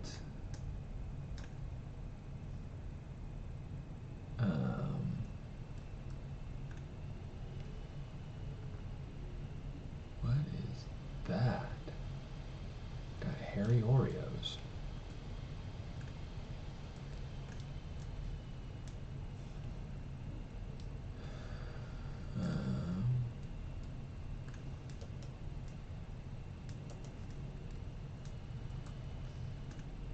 Delete hidden. Here's something I need to do. But I do use a lot of keyboard shortcuts.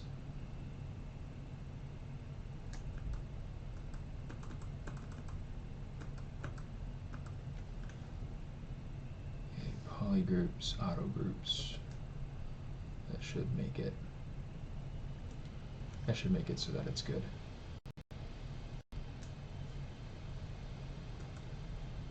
Okay, and then mask.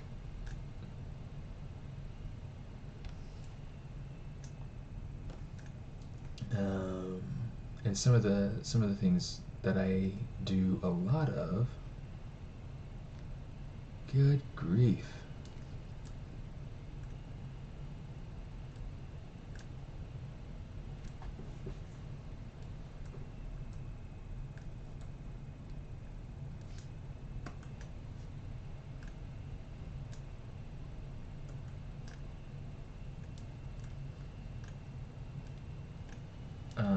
I'll designate custom keyboard shortcuts for things that I do a lot.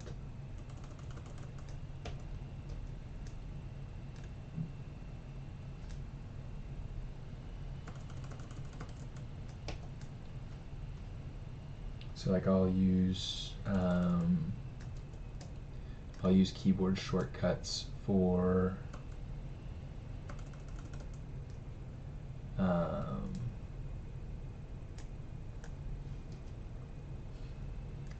why is it doing that?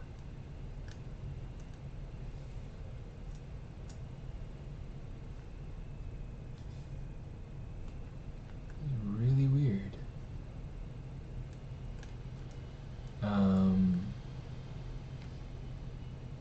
Yeah, things like load Z tool. Let's tuck those back down in there somewhere.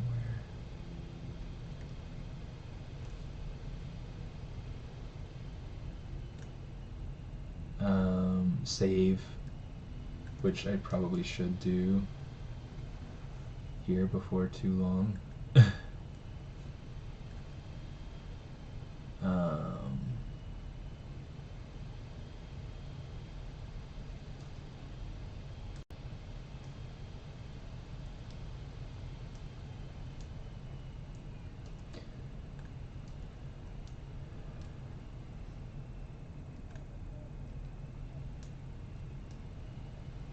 And then of course, like all the typical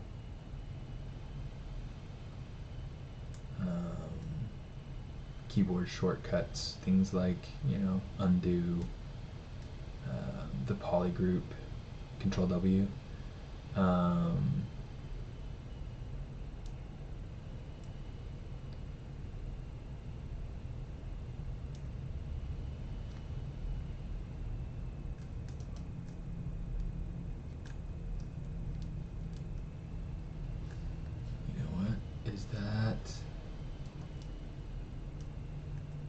It is separate from that. Okay. Let's find it. Okay.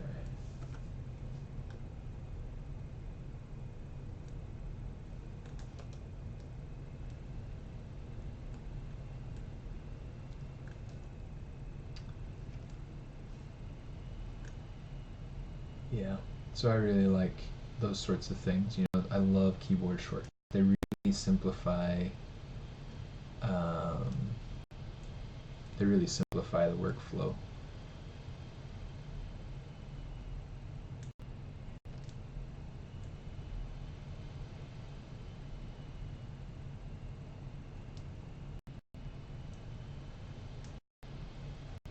Let me see. Take this over here. Gonna turn it so that it's.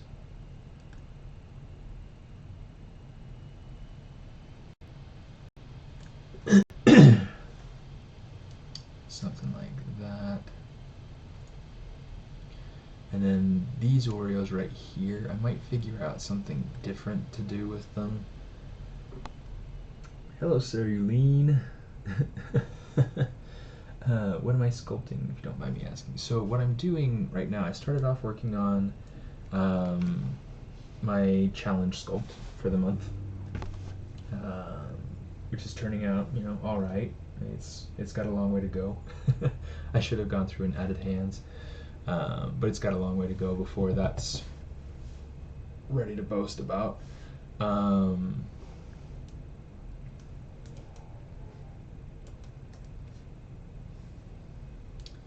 I got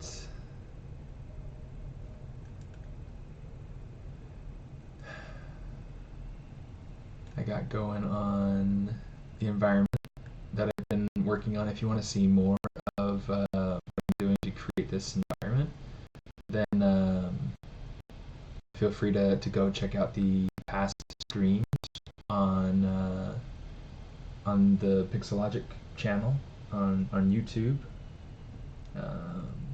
All the past episodes are there. A lot of fun. Let's go ahead and grab that.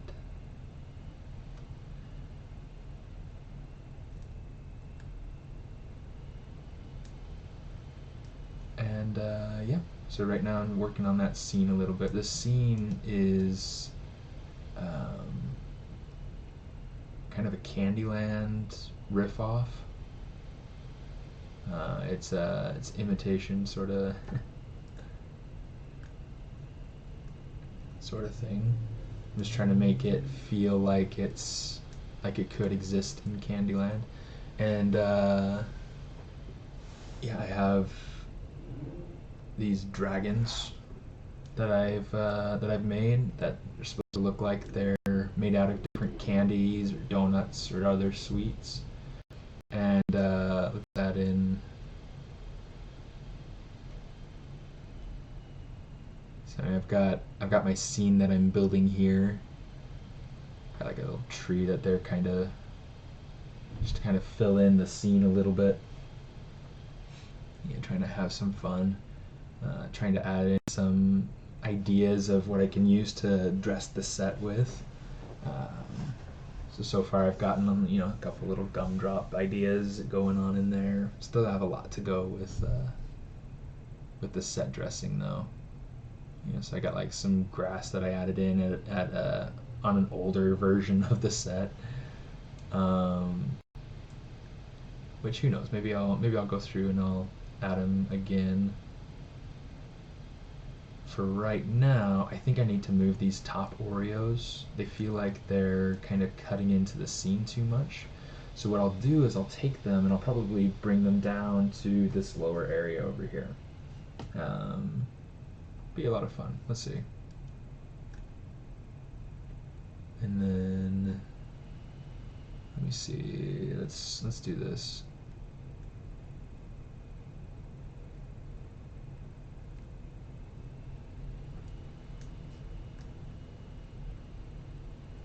Come over here. I'm going to select those.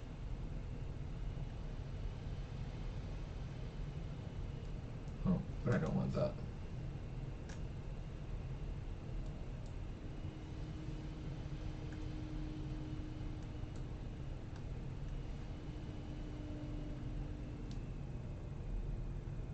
Let's click that. And then we'll do that. Okay, so now we should be, oh shoot. Let's go back to this one. I only want those two to be movable at the, yeah, there we go. Okay, like I feel like it's cool having them up there, but I feel like it's also interfering with the scene, interfering with the action, and I don't want to interfere with the action. I don't want it to distract from the story.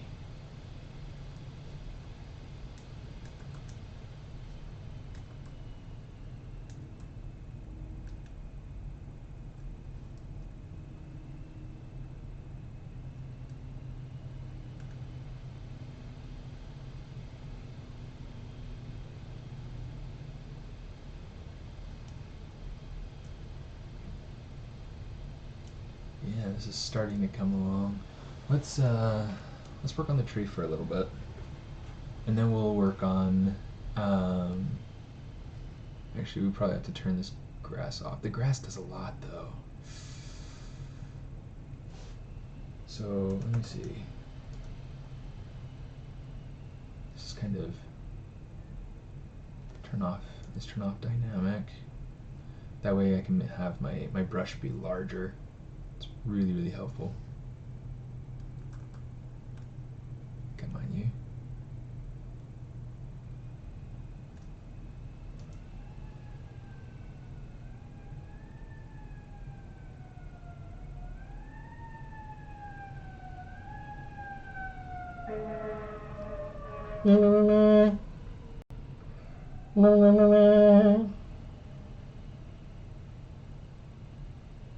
Okay, I probably won't refine this like all the way here, just because I mean I'm pretty limited on time now. I've got about 45 minutes. Oh no, I got a little under an hour. I got about an hour left.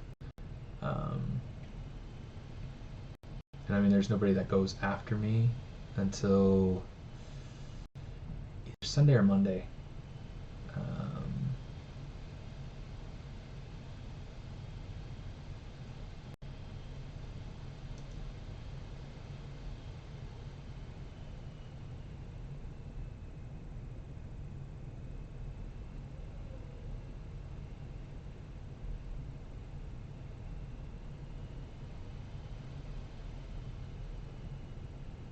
In fact, I could check,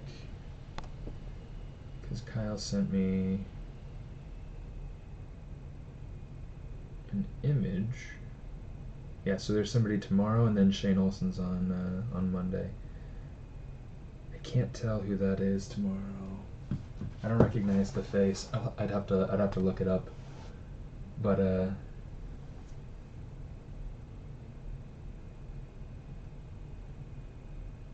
hello Divyang, how you doing? I was asked another streamer, but they didn't know. I have a question. Okay. Shoot. I'm ready for your question.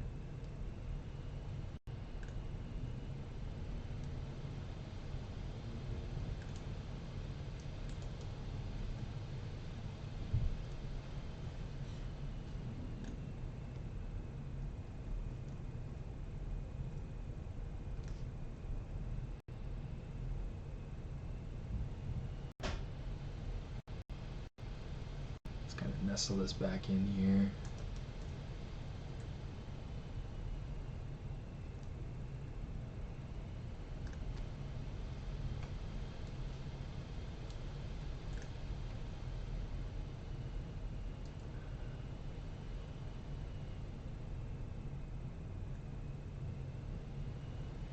I'm just gonna kind of nestle it in there, not even explain like exactly what's going on. That'll help to just simplify things for myself.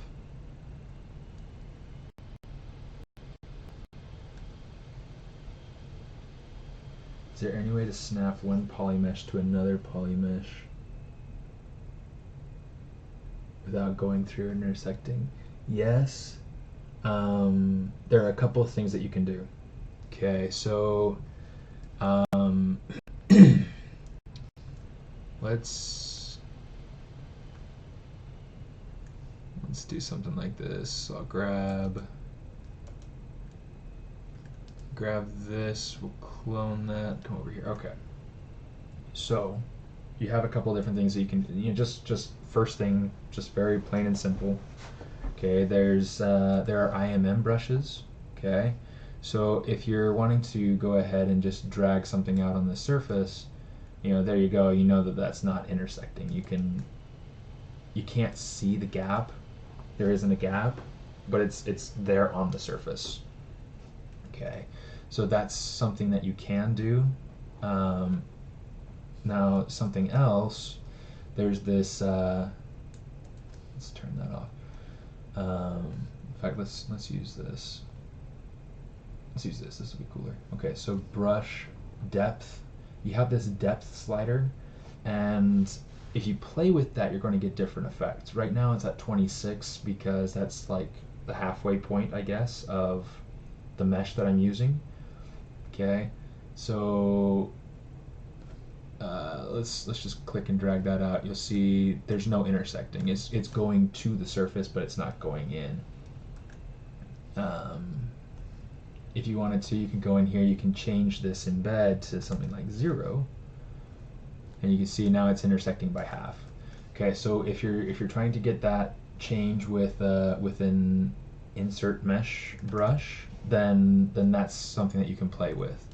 There's also an effect of, let me see, let's click and drag this out. Okay, so you see it's not intersecting. Okay, I mean, if we turn on our subdivide, then yes, it is. There's a gap. Okay. Cloth simulation. Let's do that instead. Okay, so let's say, oops. Let's go ahead and do this.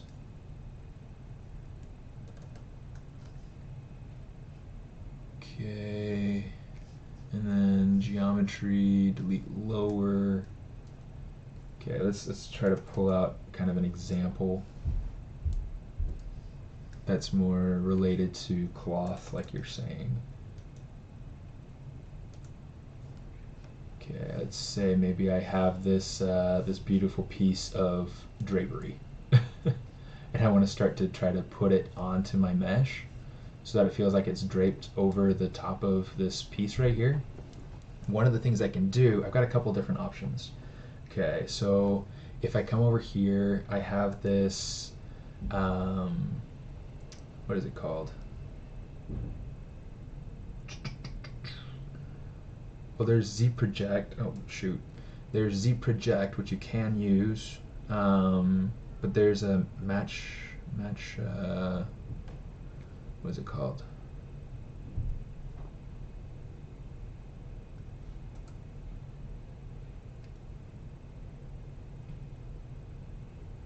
I thought for sure it'd be around it. There it is, Matchmaker.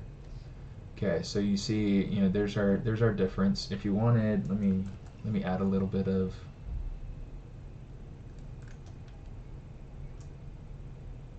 thickness to this so that it's full cloth or whatever.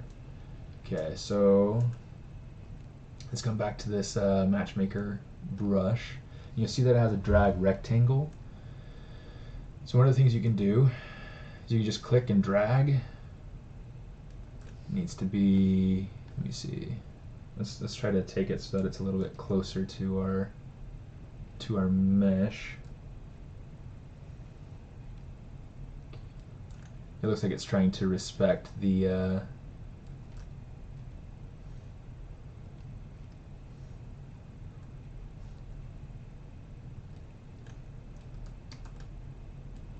I think it's because I have the separation of those pieces right there. Let me get rid of those real quick.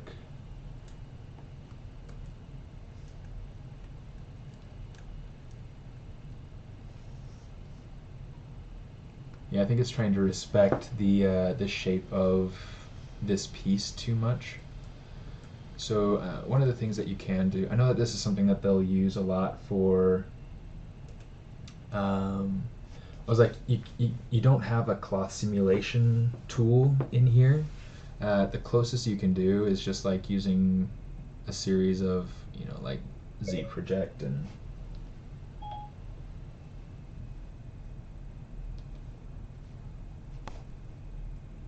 Siri thought I was talking to her. So you got stuff like ZProject. Let me see, let's do this. Let's delete hidden. Which is really, really handy. You just go through and you just kind of like brush it on. And so now this is getting to be on the surface. Okay, and you just kind of smooth it. And then if it's going through the other side, just kind of like, you just got to project it. You just got to kind of smooth it out, reproject it. If it's if it's going too far down into the surface, like trying to go through to the other side, then you can hold Alt.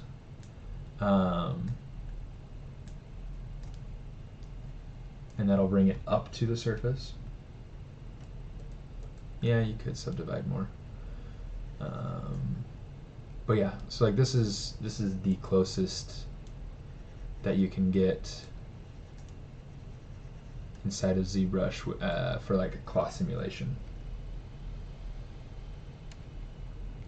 So you get this sort of shape, and if you smooth down your Z intensity, you can get some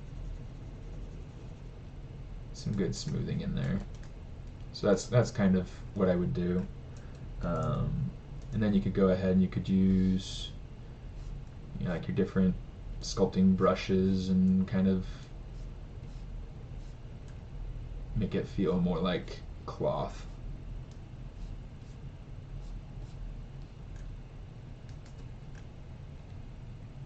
It's kind of a tricky material. I don't really like working with skin shade. I know a lot of people that do like working with skin shade, but that's their preference. Doesn't mean that they're right. Okay, the intensity is way too low, so let's take it up some. But yeah, so you could do stuff like that. It's therapeutic to sculpt cloth. It's hard. It's something I struggle with, but it's really fun. So yeah, something like that, and then you can come back here, and if it's not quite matching, you just come back to your ZProject. You just kind of project it back some, pull it out with your move brush just a little bit to kind of refine it and tweak it and whatnot, and then you're good to go. You delete your lower, and if I wanted to, I could just come in here and extrude that a little bit to make it, you know, give it some thickness.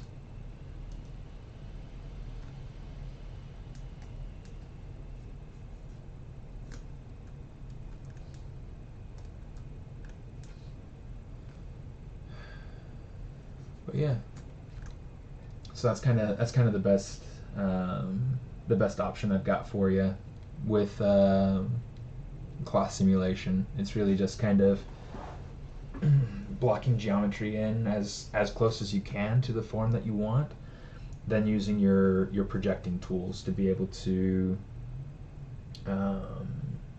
make it so that it fits the form, and then you can go ahead and you can sculpt in folds and things like that. So that's what I would do.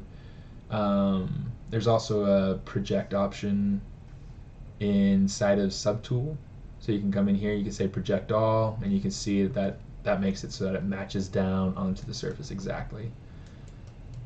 Okay, but yeah.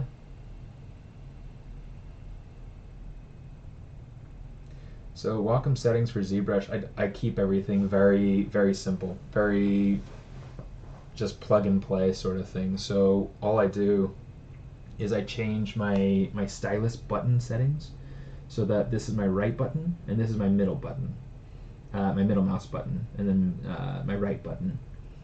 And inside of ZBrush that works really well. Inside of Maya it works really well. Inside of everything, it's just really convenient having that right mouse button right there, and then your your tip is just your left mouse click.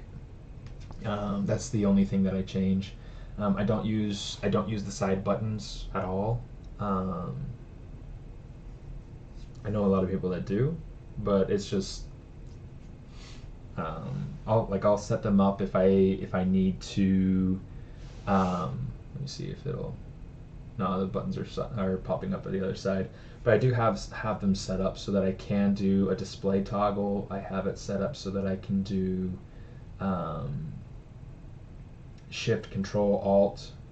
But yeah, if I wanted to, I could go ahead and I could change them.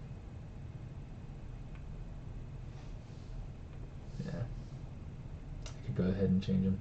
Pressure, I just keep it default. Because by default it's going to go through and it's going to take your pen pressure and apply that toward whatever it is that you're working on. The underside is so ugly.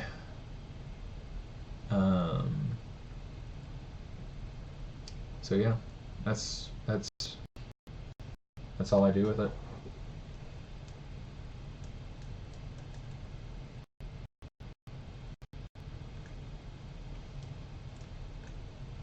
I want to go through and kind of just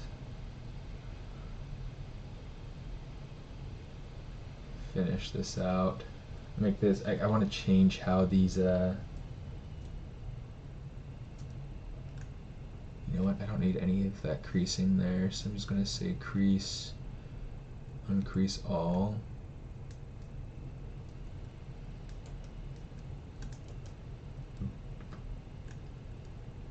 Okay. Let's go deformation, polish.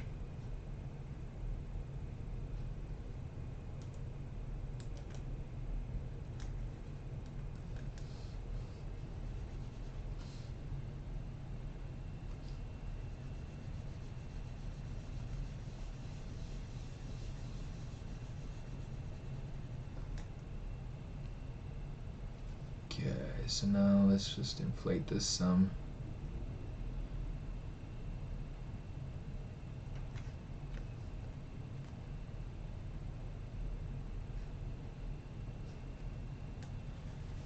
So a couple weeks ago, when we did our group stream with Ana Carolina and Pablo Munoz,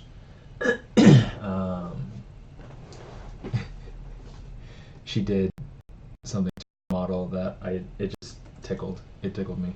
It was so good. It was so funny.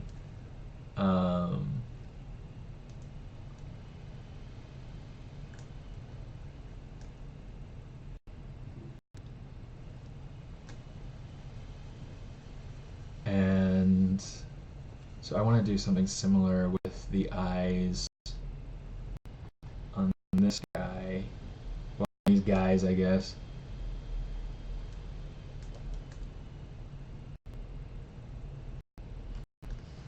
It's the same thing. I got to come in here, uncrease all.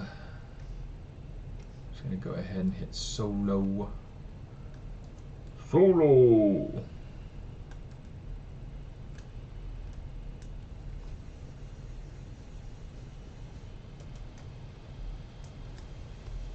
Now this is eliminating the pupil shape that I had.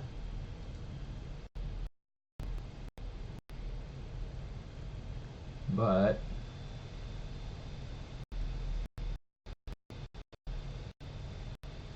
you know, I'll figure out things like color and whatnot once I've gone through and in fact maybe what I need to do, let's just go ahead and say RGB, color, fill object.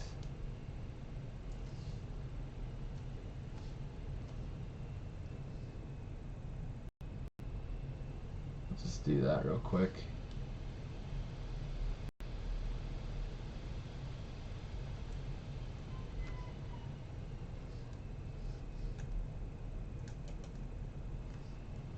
Let's do the same thing. Let's uncrease all.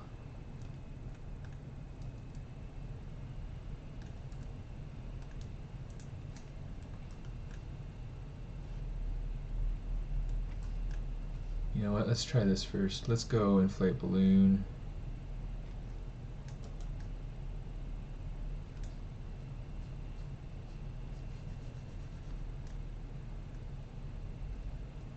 Yeah, that's not going to work. So I'm just going to go ahead and just worry about making it so that it's sculpted.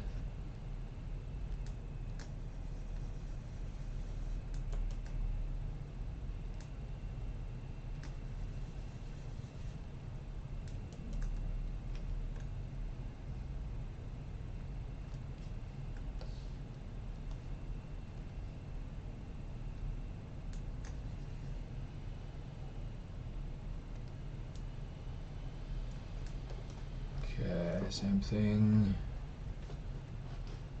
Let's go ahead and take our uncrease all. Let's, while we're here. And if I want to later, I might go through and reference the colors from like a past model, just so I can get the colors the way I had them. But that's if I don't figure out something better that I like, or something that I like better.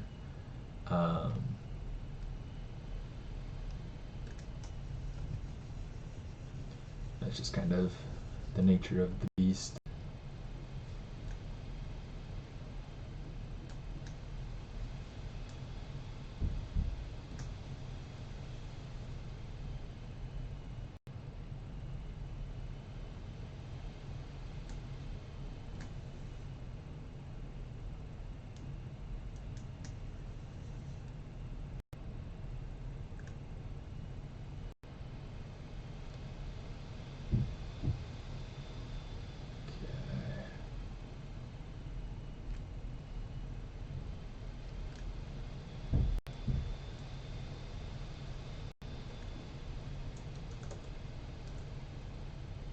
Go ahead. Let's add a subdivision to each of these, and then let's just for the sake of adding something in, let's change standard over to RGB.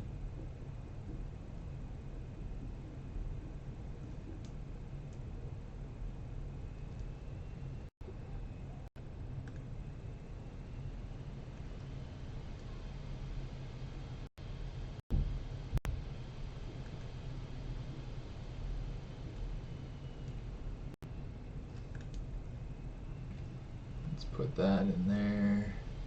Let's figure this out.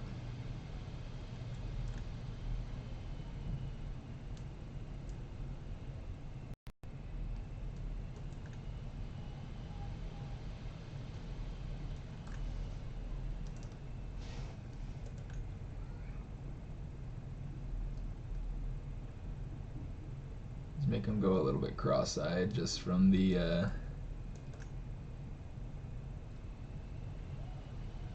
impact. Make it a little bit more fun.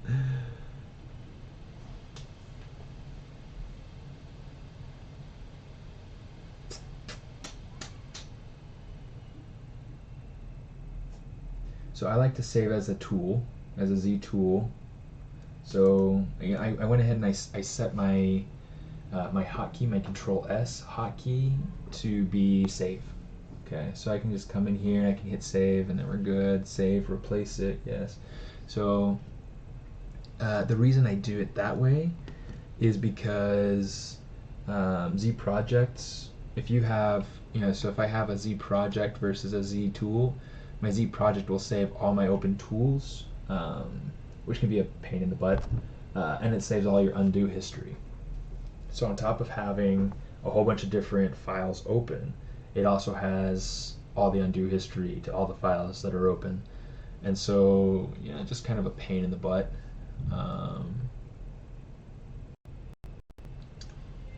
This fish, I'm not very sold on this fish.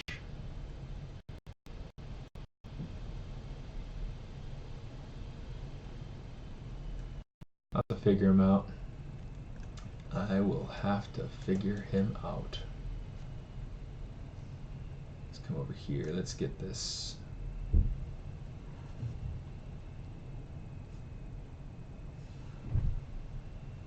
Get this worked on a little bit.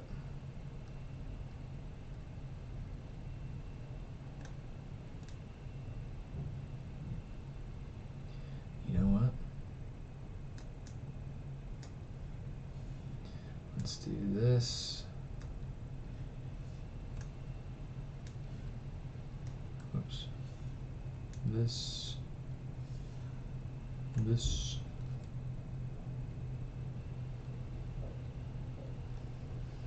Okay, so one of the things I need to do is I want to fit his foot to the top of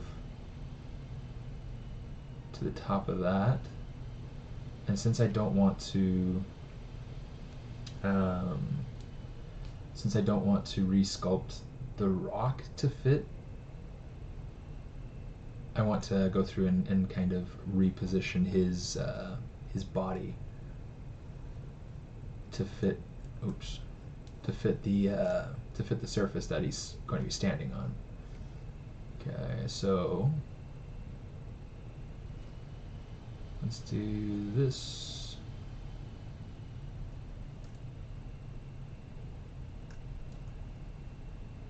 Just going to kind of squish it up a little bit.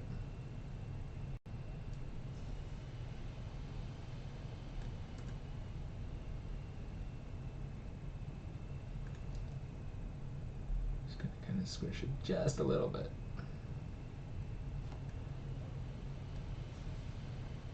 Now we want to go ahead and we want to add a little bit of a twist here on the I don't know if you would call it his ankle or his wrist, but and I guess it depends on whether you want to consider, you know, how he moves, you know, how he uses his hands, right? So so these front paws, maybe we'll consider those to be more hands. They function more like hands, because that makes more sense to me.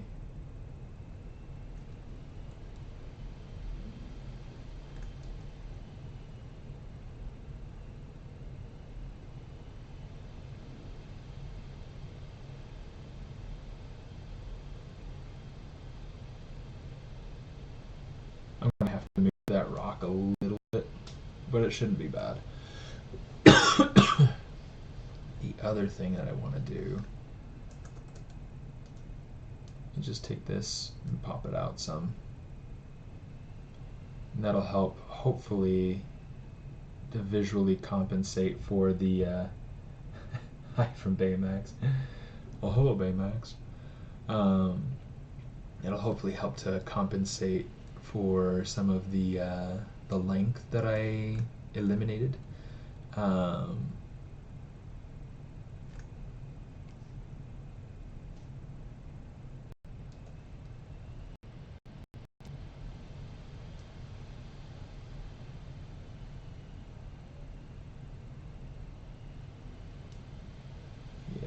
Let's come over here and we'll say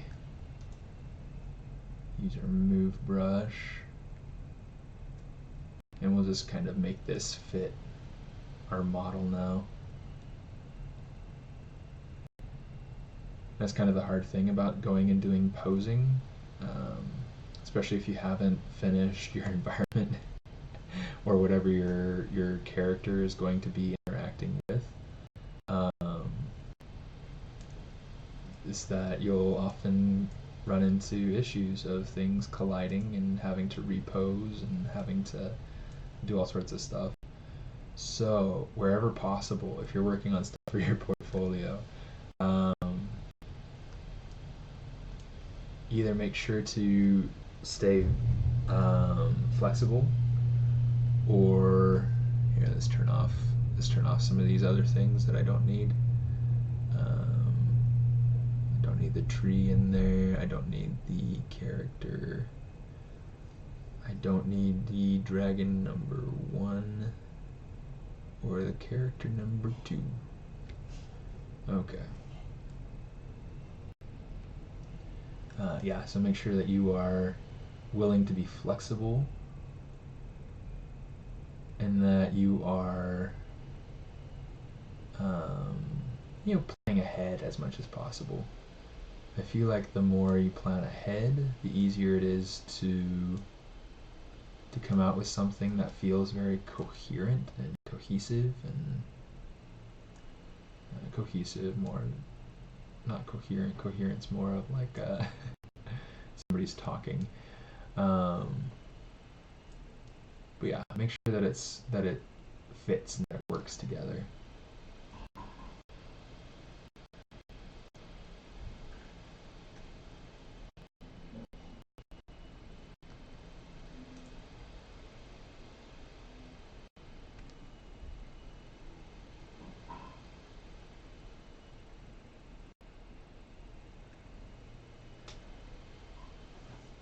Make a donut with cream.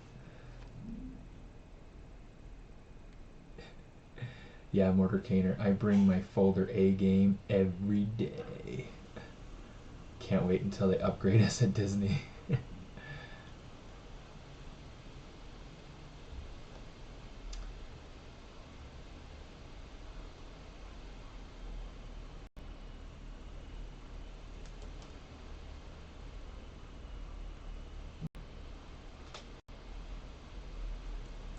I'm not going to fix the rock right there. I'd rather go ahead and tweak the little antenna piece right here instead.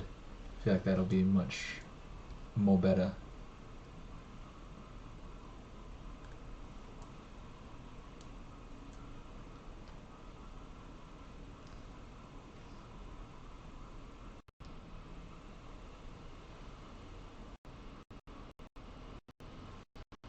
Okay, let's see what that looks like.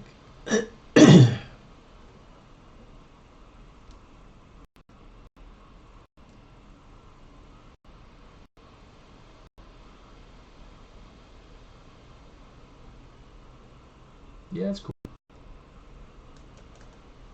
I could dig that.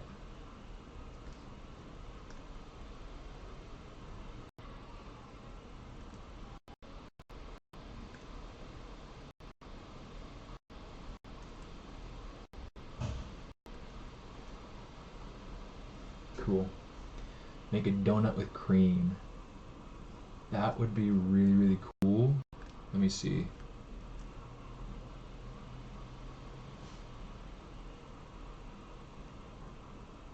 Let's turn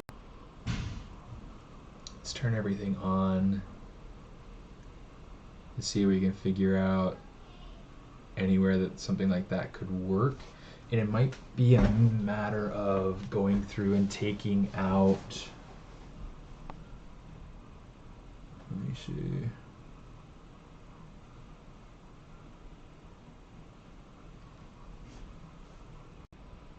Maybe taking out some of these Oreos or something.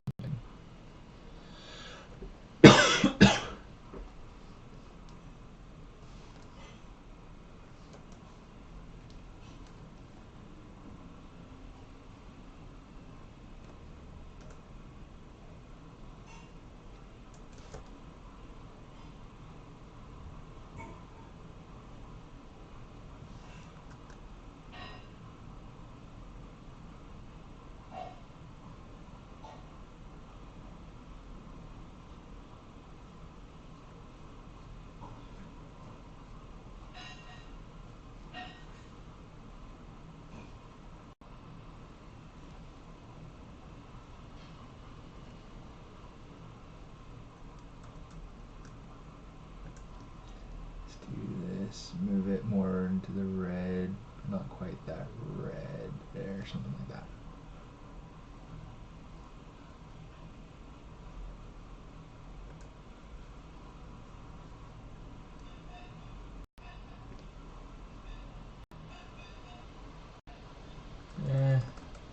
We'll just leave it.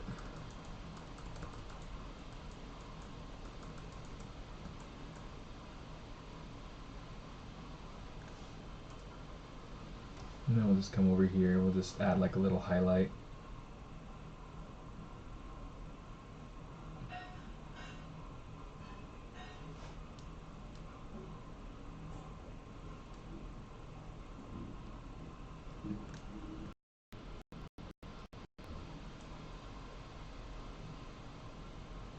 Nah.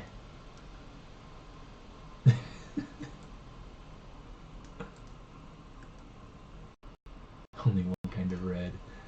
Red wax. I know exactly where you're going with that.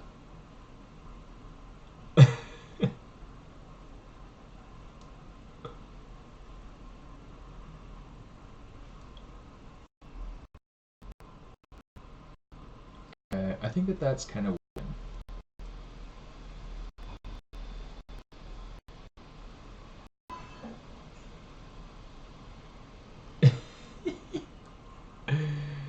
yeah, buddy, you know it.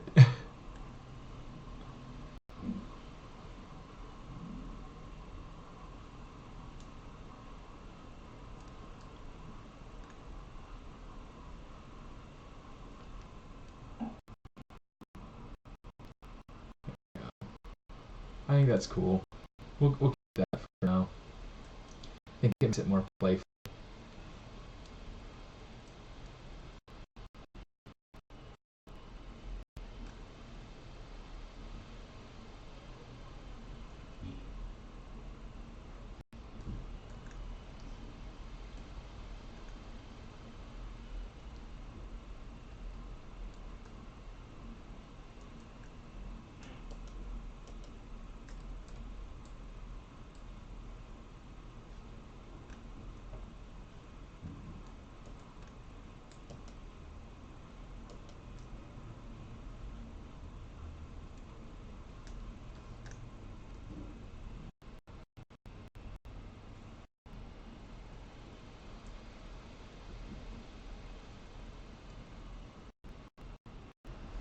There we go.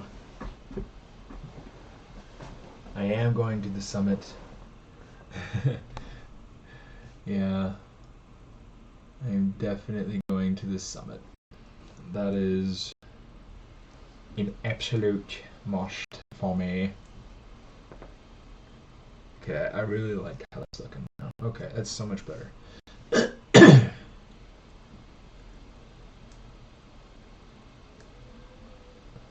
I do still feel like I want to add like some sort of waterfall kind of coming off the top there.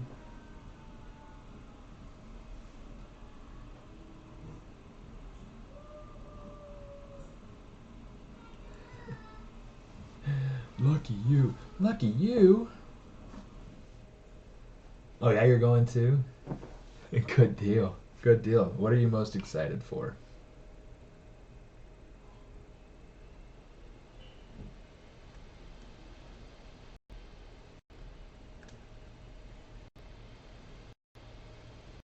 Let me see.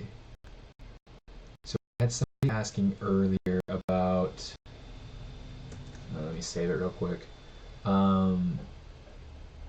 Somebody was asking earlier about doing BPR rendering. Okay, so one of the things I want to go through and get into doing a little bit, maybe not a ton, but a little bit. Okay, I'll walk you through some of the settings that I use. I mean, this scene is definitely very far from being finished, but it's turning out all right. So some of the things that I like to use a lot, I love using these buttons. These are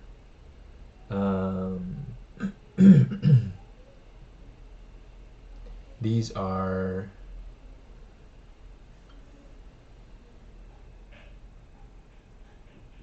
yeah, they are donut dragons. Yep, it's exactly what it is. Chasing an old man with a giant goldfish. Either they're little dragons chasing a little man with a regular sized goldfish. How will we know? I guess I'll have to figure out how to make it read one way or the other, huh? Yeah, so this is going to be fun. So, What I like to do is I like to use my scroll, my zoom. There's actual to bit take it so that it's full size, right? And essentially you're cropping a little bit of the image, which it's not a bad deal. I like to zoom out some, okay, and then I'll turn on perspective. Okay, so you can see you instantly get a whole lot more dynamic of a shot going on now. And then I can go through, and because I can see that whole document space, I have this whole empty space around here that allows me to just focus on figuring out, okay, composition. Let's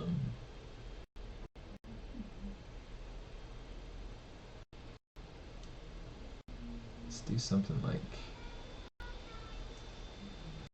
like this, maybe.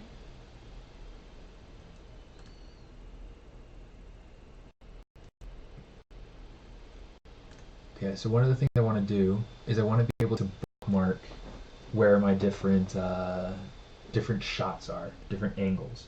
Okay, so what I'm going to do is I'm going to go to Movie, Timeline, Show. Okay, so this gives me a good timeline. I'm just going to go ahead and hit a point on there. And that makes it so that if I ever move off of that angle and I want to go back, I can just use my left and right arrows and I can get back to that exact spot. Okay. So I'm going to take that angle.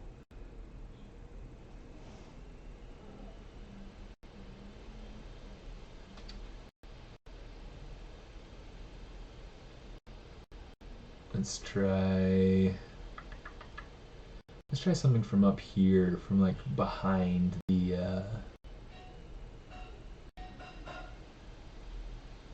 nah, that's not gonna work very well.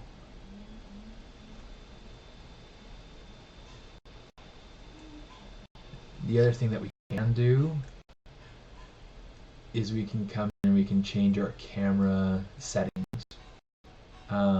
I might want to get more of a wide camera angle, kind of distort it some.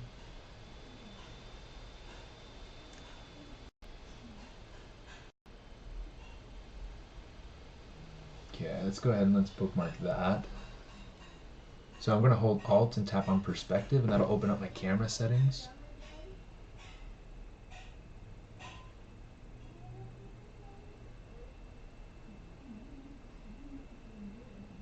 Okay, so I'm just playing with this focal length right here, and really, I mean, it's not as flexible, not as true to a real camera as it is in like Maya or some other packages. Let's kind of check and see. Uh-oh. Did I offend? No, I didn't offend. Okay, we're good. Okay, so those are the same. So I'm just going to get rid of one. So that's what you can do. You just click and drag it off into the document space, and you're good. Okay. So there's that.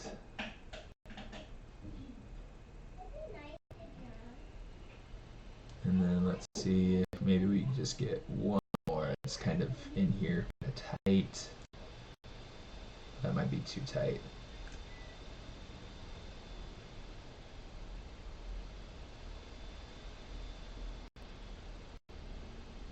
Okay.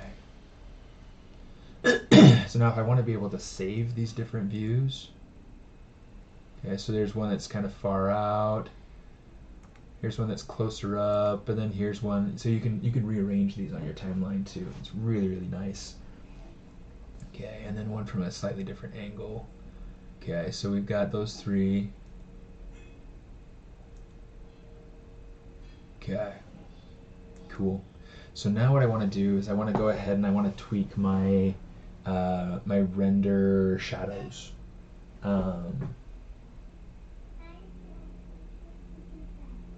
You know what? I just got an idea for the dragon's legs. I gotta kind of sketch it down or something real quick. Sometimes I go through and I'm working on something and I get like a quick idea. What did I use? Oh, it's silicone. Silicone on my pencil. No big deal. So I want to go through.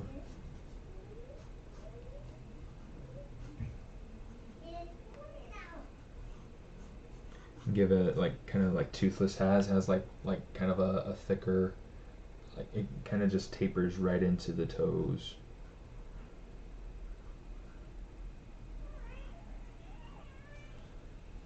So maybe try some sort of shape, kind of more like that, kind of a Sean Galloway sort of style.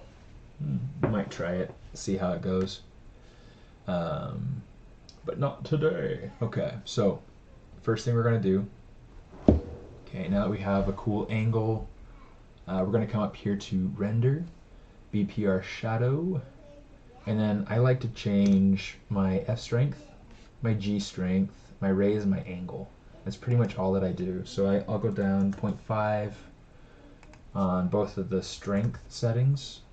Okay, so this is your floor shadow, this is your global shadow. So your global shadow is going to affect how cast shadows and form shadows work on your model. The floor shadow is kind of like is like how strong the shadow is that it's casting on the floor, like the scene's floor. Not your models, not any of your models, just the scene, your ZBrush digital scene. And so if you have your floor turned on, then that'll come into play. Raise, take that to 30. Angle, take that to 15. Okay, and then we'll do a test render.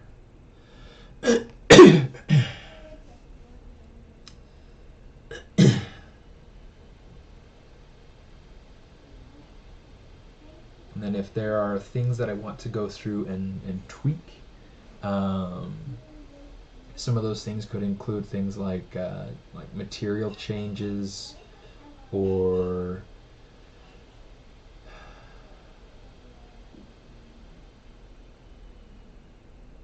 yeah, there might be some material changes that I need to make.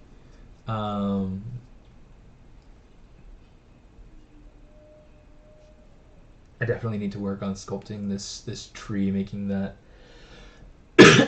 making that cotton candy top look fluffy and swirly and appealing, because right now it's just lumpy. Which is fine. Okay. Let's just zoom in here a little bit so we can see it a little bit better. Okay.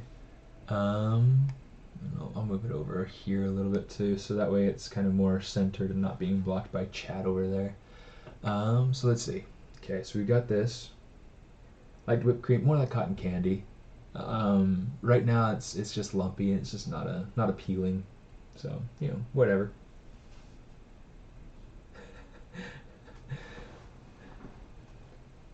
Killin' Villain. That's a pretty groovy name right there. Okay, so we got that. What I want to do, I have some materials down here that I want to probably replace.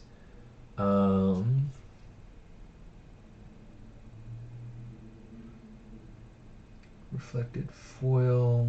I never use this colorized glow.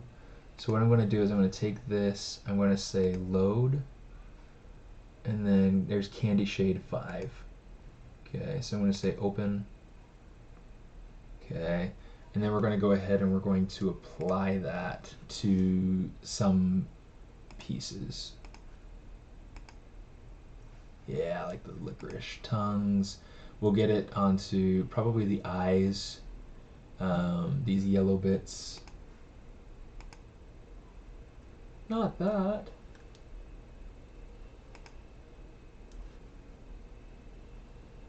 Let me see. There we go.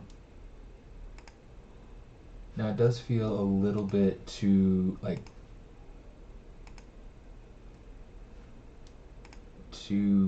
almost too brassy.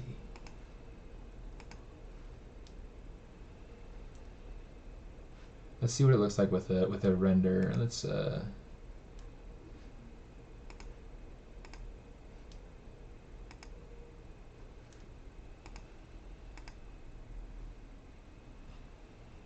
see, that's not bad though. Let's see.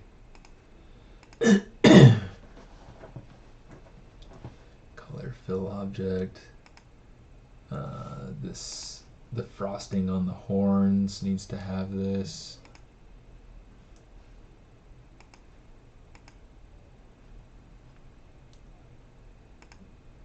The sprinkles.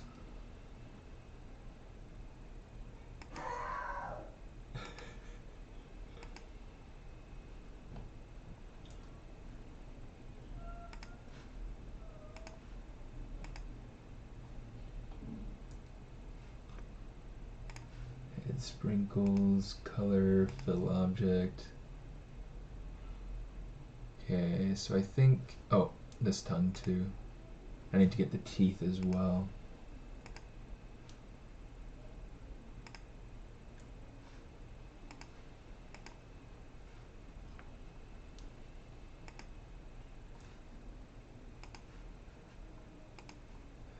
Color, fill object. Let's see how the fish looks with it too. Yeah, I like that. It kind of brightens it up. I would play with that. Okay, let me see. What else can I replace? This hair shader's stupid, so we're gonna get rid of it. Let's go ahead. Let's say load. I've got hard candy, I've got gummy plastic, I've got a chalk modified. I gotta get these things like actually plugged into my ZBrush folder so I don't have to worry about replacing it all the time. Let's actually take this and we'll say color fill object. Nah, I like the other one better. Okay, let me see. Oh yeah, around the eyes. That's what I want this one for.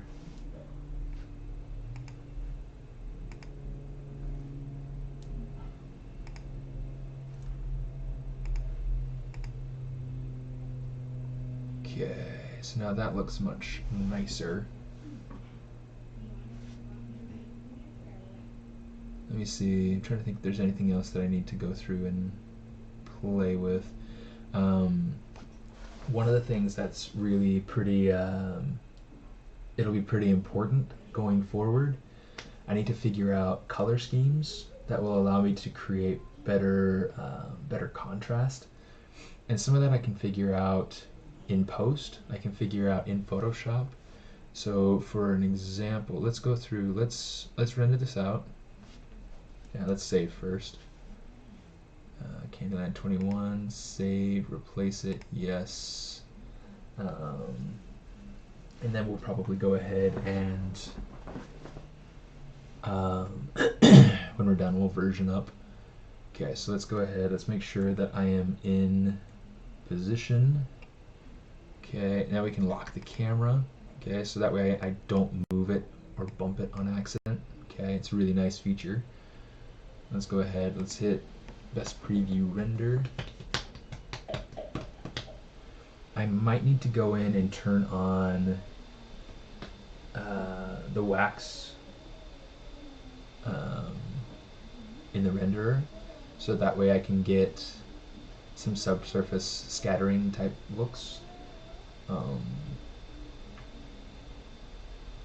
Yeah, we'll have to see how this goes. It's not bad. I mean, I don't like how the eyes look. I think the eyes look too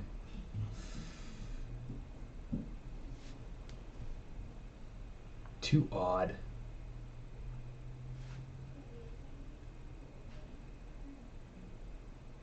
What was the other one that I brought in? It was Skin shade, double shade. Where did it go? Candy shade 5, I think, is what I used. So yeah, Candy shade 5. I think that'll work pretty well for the other things that I applied it to, but I don't think it's working for the eyes. So what I'm going to do is I'm going to select that, and let's go into toy plastic. We'll just try it and see.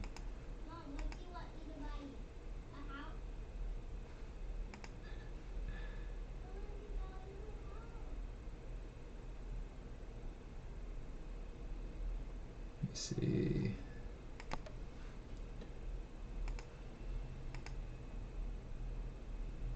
Yeah, gummy plastic has too broad of a dude. 12:30 a.m. Man, it must be over in the UK or something like that, somewhere in that area.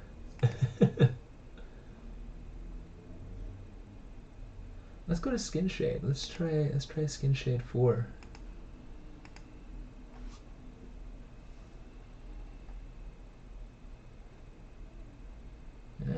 It's not quite working. Sometimes it's just tricky kind of picking out the right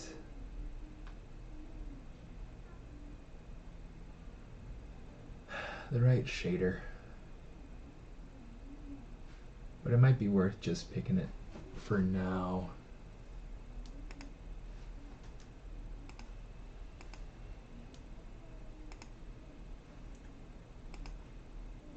Because once I go through and do my final render, I'll be able to take that over into Photoshop, and I'll have all sorts of control over the different things. So I can add reflections to the eyes, make it feel glossy, things like that. Okay, so let's do that now. Save, replace, yes. Okay. And here's what I want to do too. So maybe I want to go through and save my timeline. I can do that. Go to movie, timeline, and then save. So I'm going to save this as, yeah, let's just replace that. View 7. Okay, cool. So under render, let's go through and let's make sure that I've got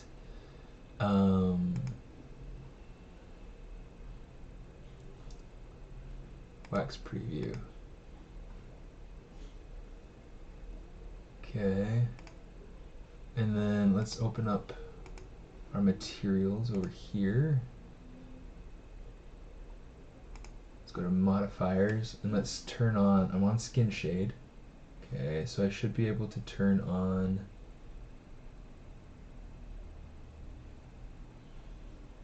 it on. Where is it? The wax.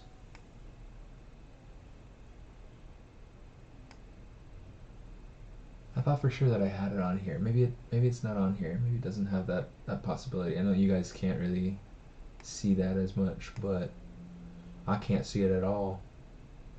Wax modifiers, there we go.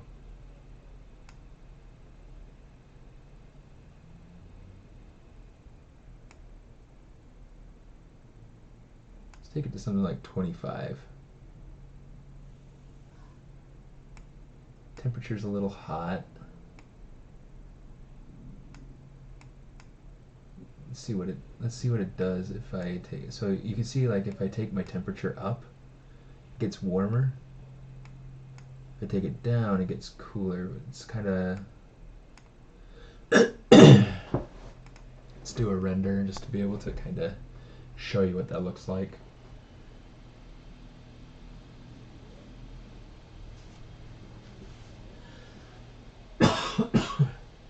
And this is a great time to talk about, for those of you who are interested, I have a Facebook group. Okay, for those of you who want to participate, you don't have to do a ZBrush sculpt. It can be a sketch. It could be, did you hear wax? Yes, you did hear wax. Wax modifier, wax preview. So the challenge, there's a monthly challenge. Okay, it's got, the Facebook group is called No Spare Time Design Challenge. Okay, and this is the design challenge for this month, is tribute. So that can be a tribute to anything. You can, you know, tribute to anything.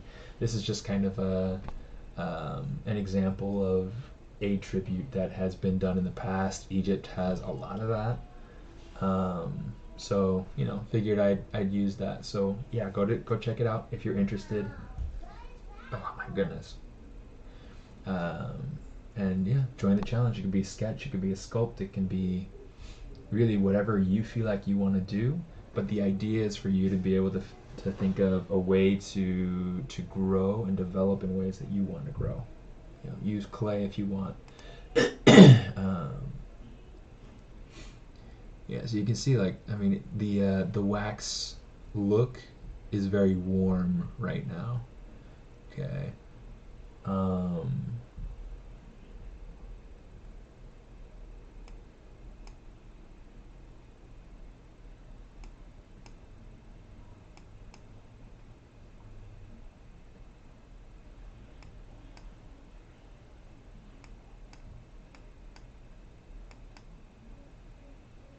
Just like trying to play with it.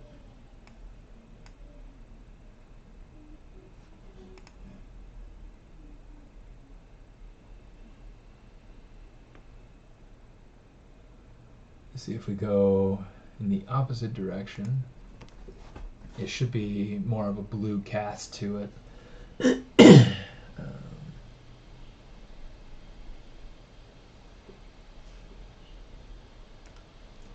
know what? It should be going through and taking, oh shoot, render pass, reuse existing maps.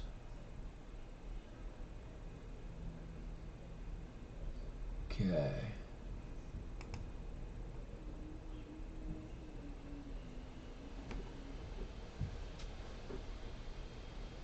So let's see if that works any faster. It should.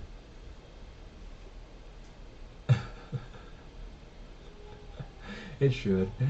Anyway. Oh, and for those of you who are interested, I just started using MailChimp.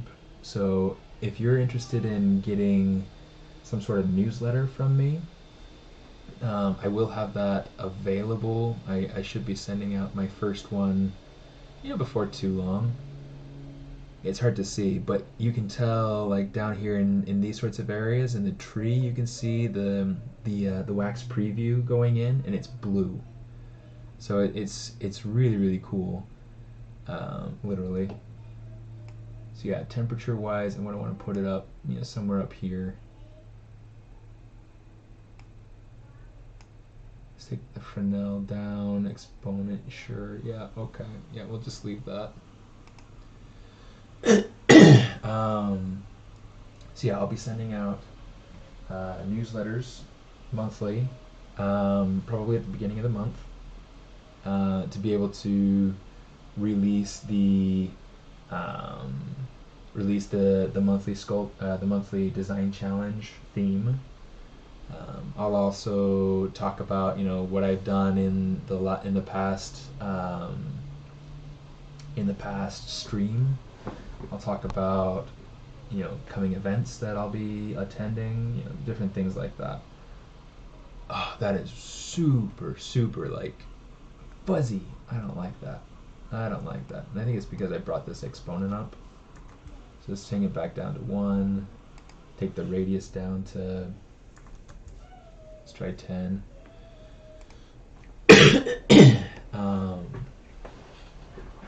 Ouch. Yeah, so that's the fun of it. And then I'll also talk about when I start to release courses. I have different tutorials and courses of things that I'm planning on releasing, hopefully in the somewhat near future. As well as, you know, different products that I might have available, things like my stickers. You know, if you're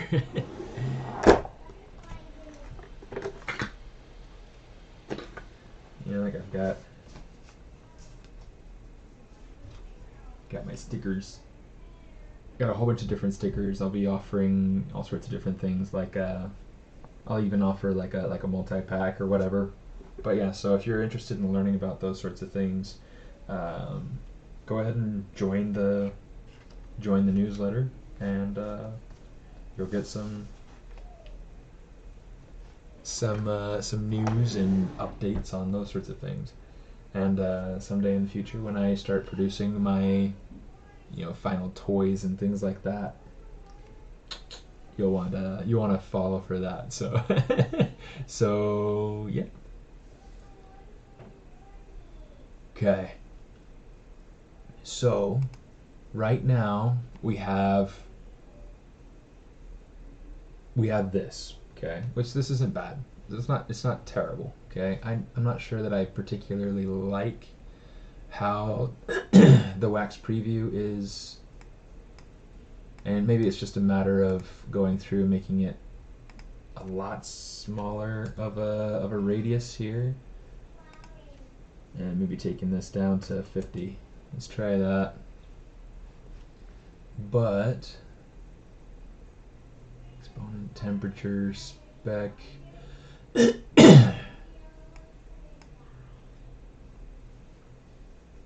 Okay, but one of the things that I want to go through and start doing now is playing with the BPR filters. Okay, and you can find those underneath render. So once this is done, give that just a second. Okay, render. Yeah, it's looking a little bit better, getting a little bit more of a separation. Okay, so BPR filters. The very first thing that I want to do right now, it's not the first thing that I always do when I'm playing with this, but I want to add in a bit of depth. I want to separate our character right here from the tree behind him. It's a little hard to see him. So what I'm going to do is I'm going to take this and I'm going to say, okay, filters, I'm going to change it to maybe a solid color. I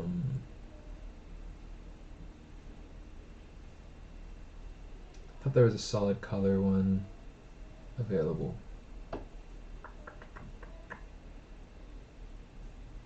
Let's try Orton, because so what Orton will do is it'll kind of lighten your scene a little bit, or darken it.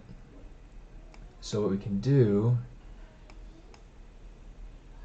maybe let's darken it. Let's see how well this works for me. And now what we can do, we should be able to get come on. Should be able to come here and focus on our depth. Okay, so you can see how it's giving us this this idea of, you know, that what's nearer is supposed to have. Let's get.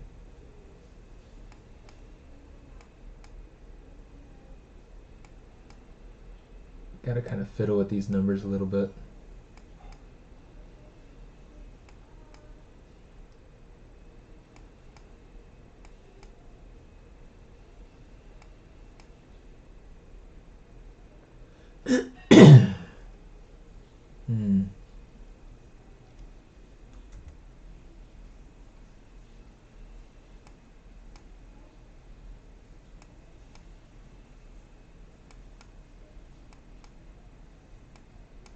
It's been a while since I've played with these. It doesn't seem to be reacting in the way that I'd like.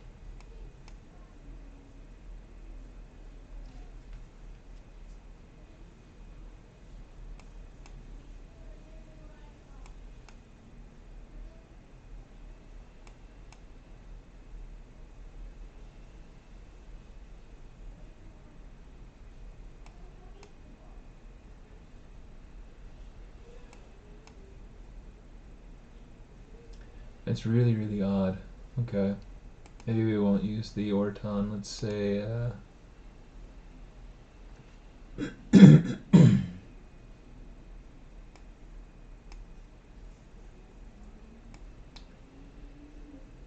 outline. Let's play with this some.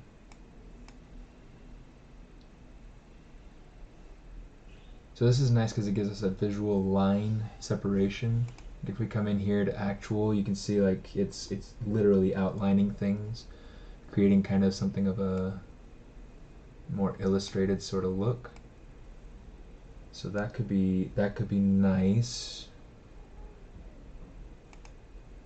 We can even, I think this is for us, yeah, this will help us to change the color.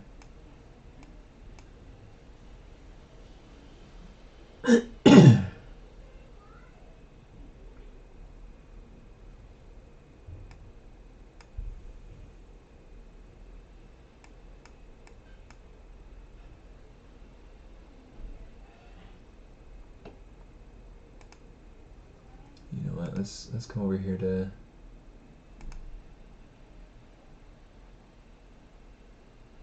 modifiers.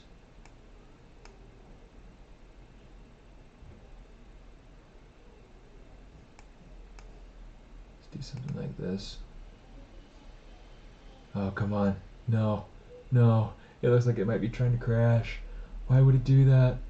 Okay, there we go.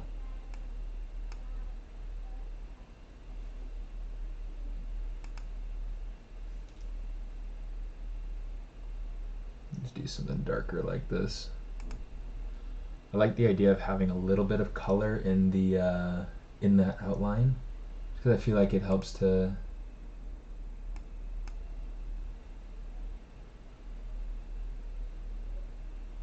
just bring in some appeal.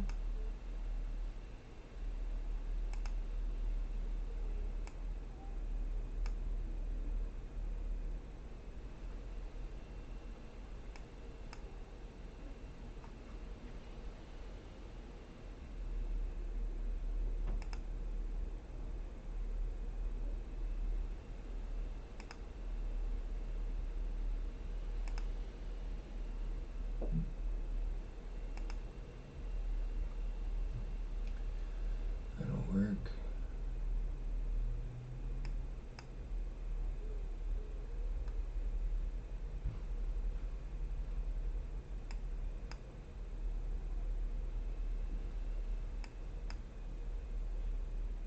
It's interesting to me that it's this edge detect, this cavity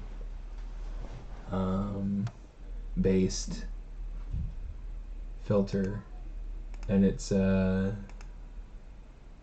letting me.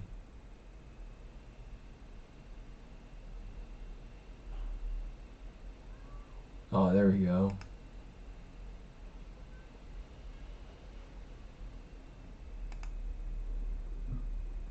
Look at that. Overpaint color. Look at the size of that. Okay, so with these, you can go through. Where's the size?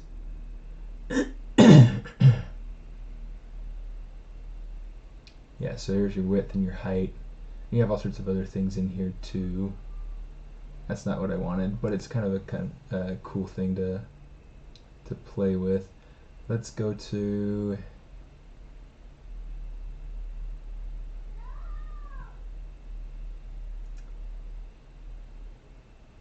is it posterize that I want to use? No, there's a flat shading. The flat shading is a little bit too messy though. Okay, so let's cut this one.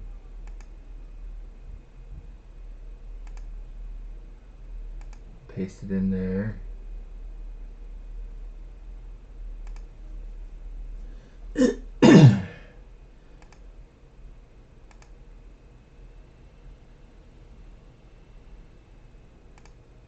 Yeah, I'm not sure that I like that. Let's say posterize. Let's just try changing it to something else that I'm more familiar with. Something that I know more what it does.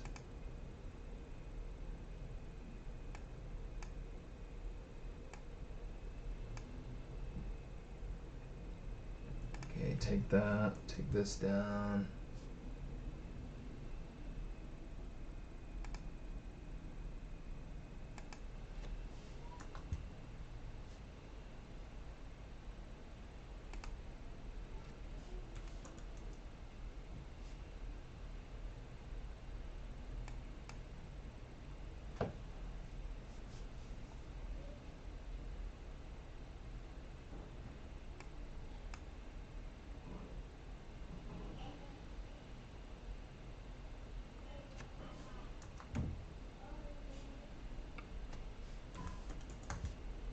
Something like that.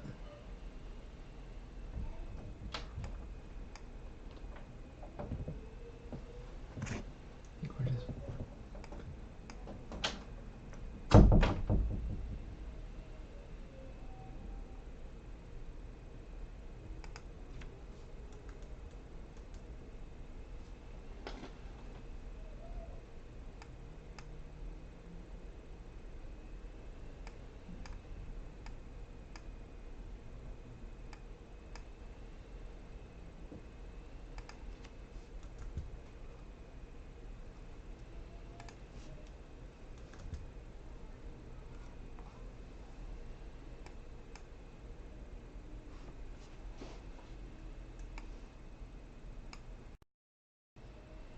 Ah, dang it.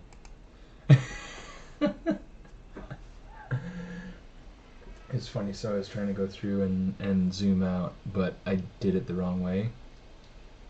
And so, yeah.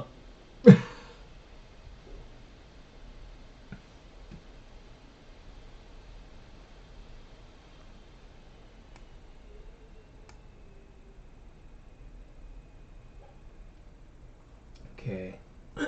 So what I'm trying to get with this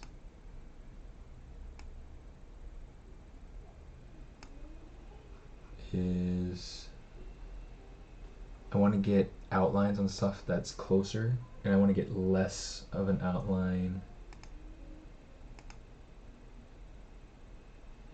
Interesting. On stuff that's further away. So let's try this. Let's say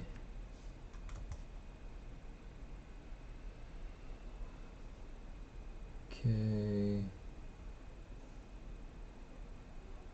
It's like with the depth.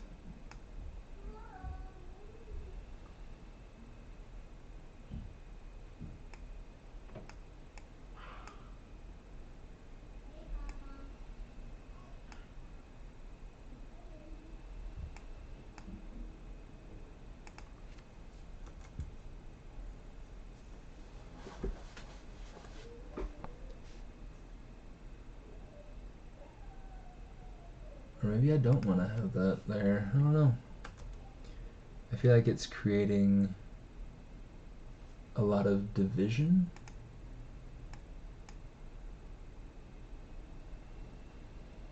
And I don't know, we might just cancel this for now and then come back to it later. We'll have to see.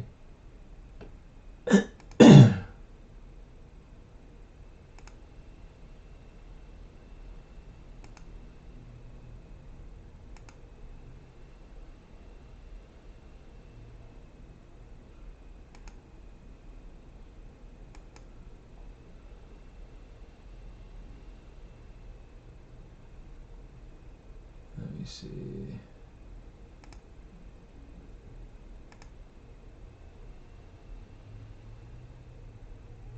Yeah, we might not even use that.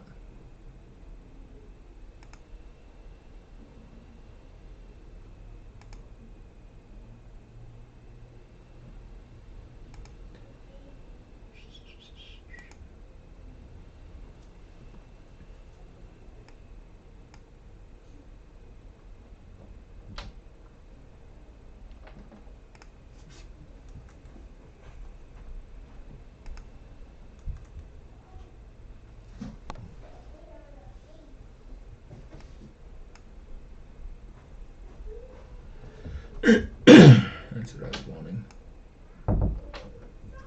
That's what I was looking for.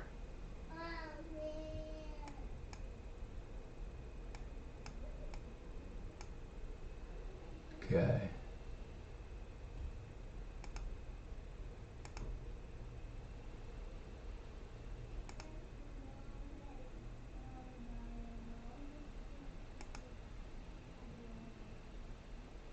No, I don't want it to be add. Let's just keep it replace.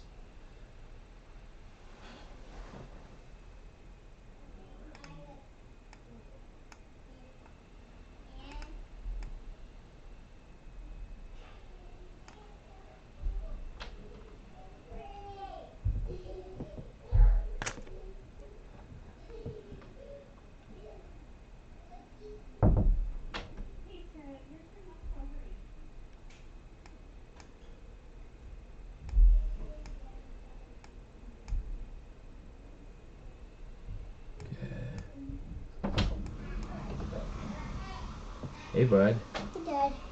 I took a bath. I know. Where did your book go? I put it away. You see where it is, though, okay? Dad, What's up, Bubba? what kind of fish is that, Howard? What kind of fish is that called, Dad?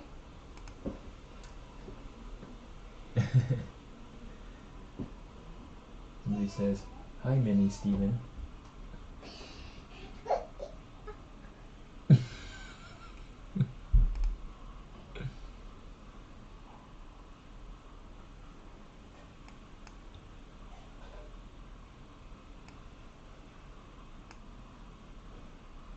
He's gonna put his hand in there.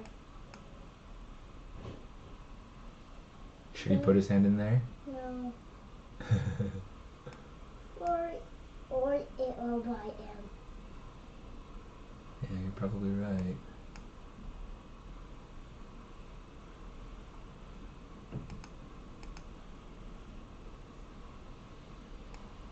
How does he a sculpture? Yeah. Well, aren't dragons gonna have candy? Yeah. Is that kind of cool? Yeah. I think their eyes are yellow.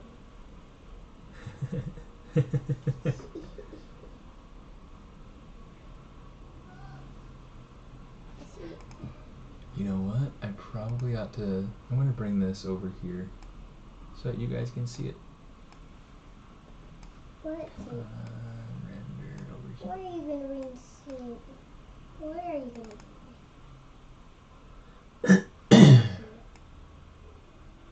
Scroll this over a little bit. Okay.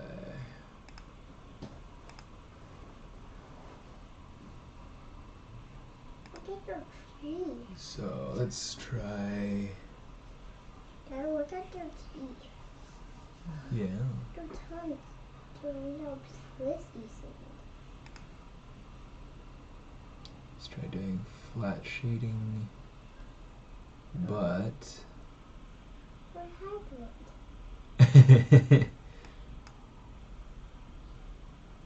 What happened?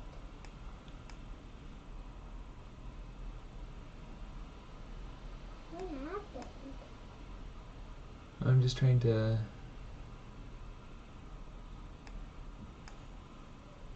play with it and figure out exactly what I want to do with it. There's two of them. One on your computer.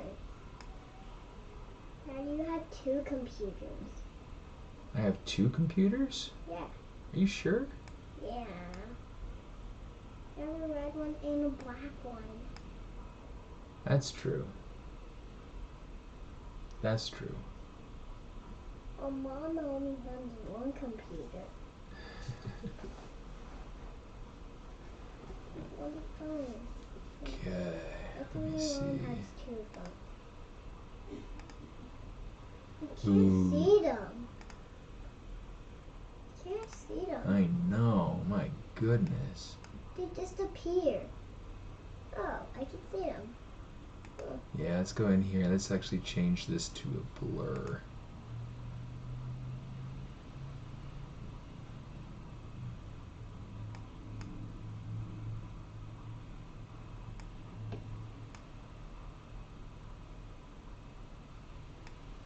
A blur isn't something that I've been able to get to work effectively before, so we're gonna have to... Dad, the fish's mouth looks funny. Ew. It's not a fish. This one is, right here. Oh.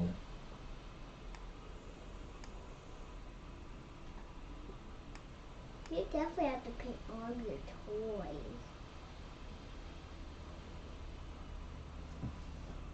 Yeah, I don't like how that's working. I can't get the blur to work. I see it! I see it! Your toy has the other one that it's standing on. Yeah, I gotta figure out how to... I gotta get that painted so that he looks good, huh? Yeah. What color is he now? Orange, white, No, what color is this one? gray. Gray. All of your toys are gray.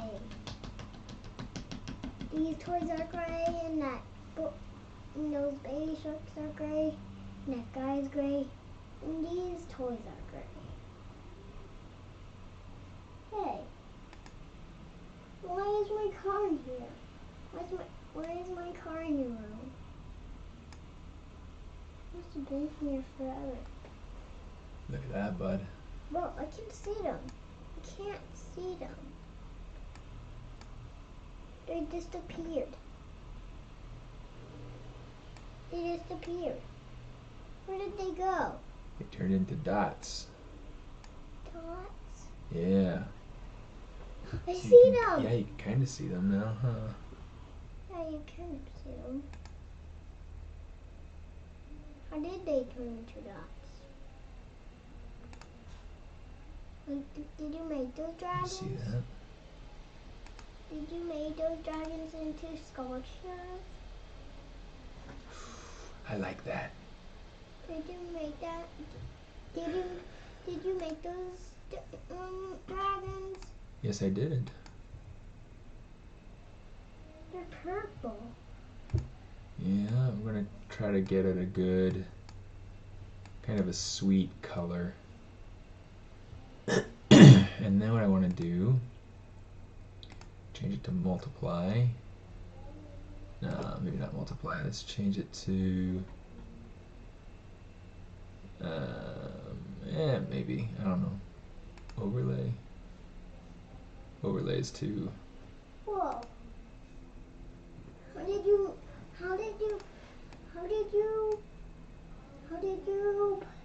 put the fish together? How did you put the fish together, Dad? Very carefully.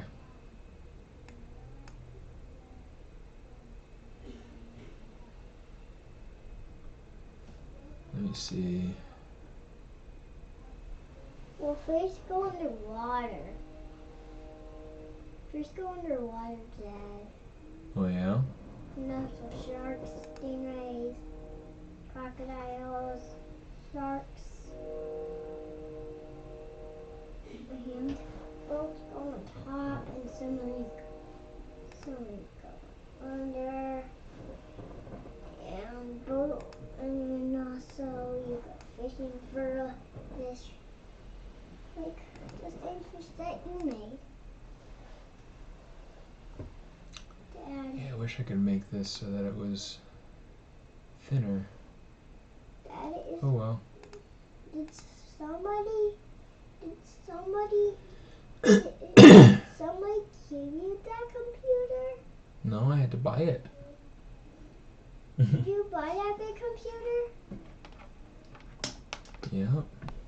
And did someone give you that little computer? Well, so these are both the same thing. Yeah.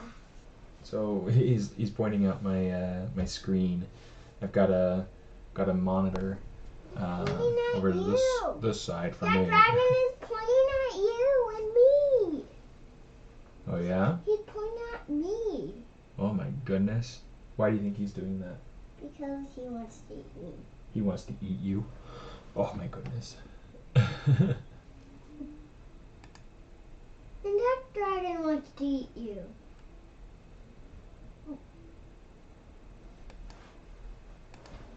Dad? Uh-huh. I think he wants to eat the man. I think that dragon wants to eat the man. I think he's saying hi to the man. What's the fish names again? Fishbot? Is that what you're talking about? Fish pot? Fishbot. Fish spot? Yeah. Like I've been in your room for hours. Yeah, that's very true. Oh, that was weird. Okay, so this one, let's go through and let's make it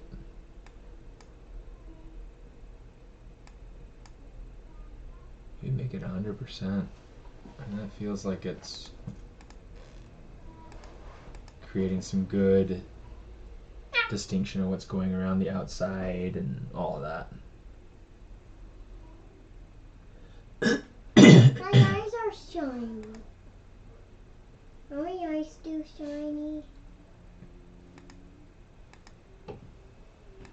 Dad, I took a bath in the shower. You took a bath in the shower? Yeah.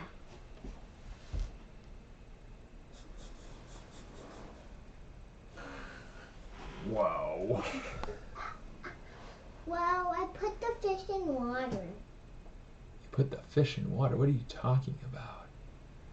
Because they need a... What happens if our fish die? Without water. Displace. Let's try playing around with this a little bit. If the fish in our state without water, they will not swim and then they will die. You can't see them. Do you, Dad? Did they turn into circles? Look at that mountain.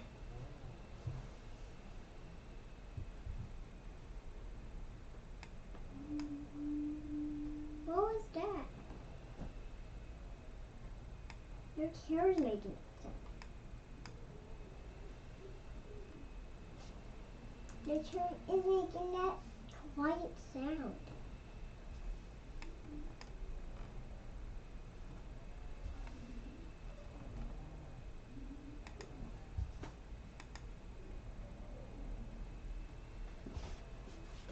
It's getting really kind of...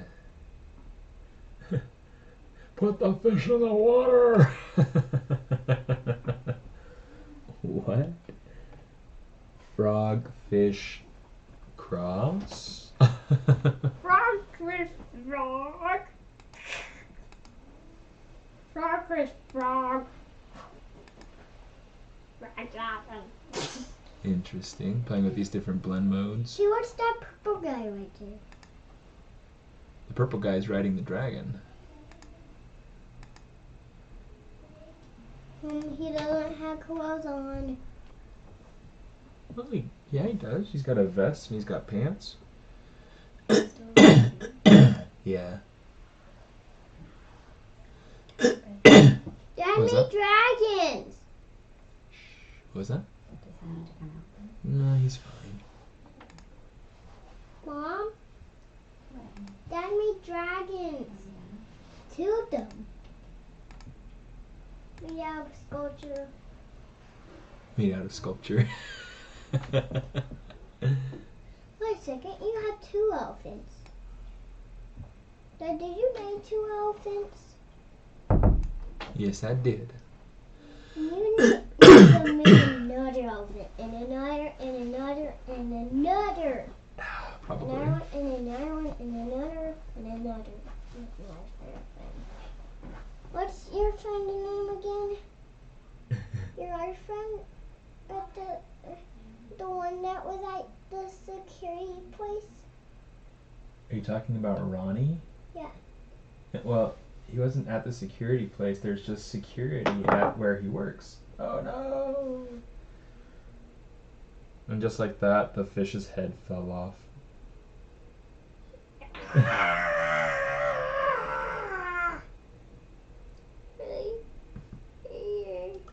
This is the fish that he's talking about. It's my little fish bot. And it's kind of hard to see right now. I feel like it got cloudy outside.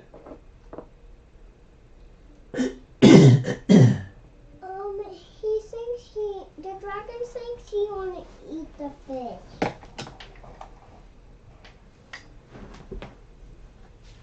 Hey, I'm on the other side. Bart, cool. I'm on the other side. I'm on Coming the from other the side. oh my gosh. I'm on your Do not taint my son with red wax. That is that your singing? Yeah?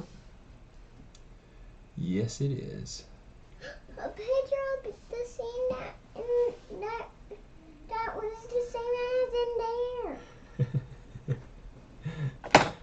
saw. We understood.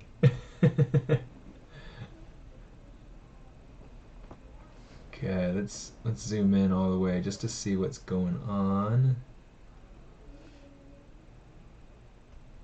It's looking pretty cool. It's kind of hard to see this character because he's kind of blending in, but Well, I see him. we'll play with that in Photoshop. I see him. I know I've gone over I see that guy. quite a bit in my time. I see them. So what we're gonna do is we're gonna save this out, export. Export? Yep, export. What does export mean? Export means take this and put it into another software, another program. How do you explain that? I am totally so dead. It makes it so that it's more usable. So like if I wanted to be able to print something on my robot, I have to export my file. So it's taking what's here on my computer and it's turning it into something that my robot can read. And then it goes through and it turns it into what it is. Does that make sense? Mm-hmm. Kinda? Clear as mud?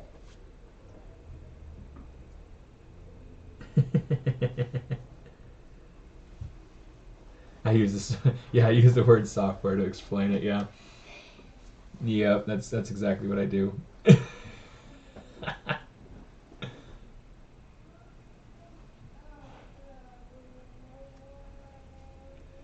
We're gonna say progress 21. I don't know that I particularly like that display. Yeah, you're the best. Thanks, buddy. There's something else happening here that I don't particularly like. I gotta figure it out.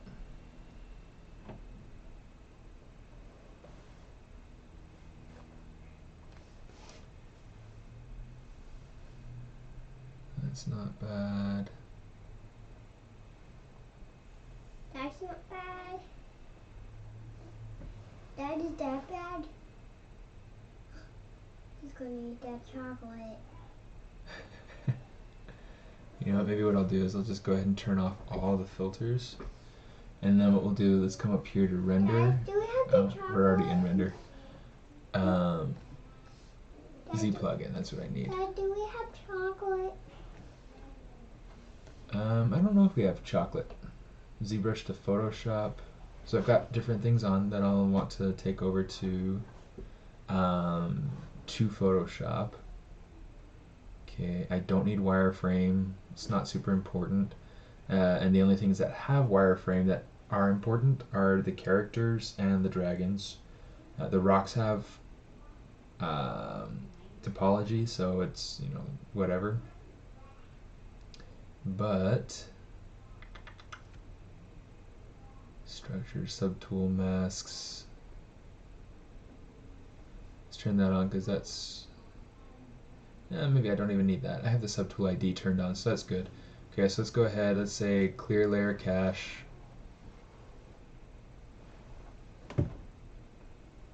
Dad? Let's say send to Photoshop. Dad? Dad? What's up, bud? Are these your eyebrows? No, those are your eyebrows. These?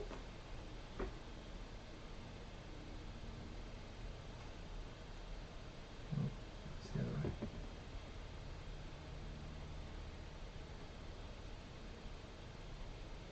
Mommy's did your comb. Nope. Right here, let's fix it.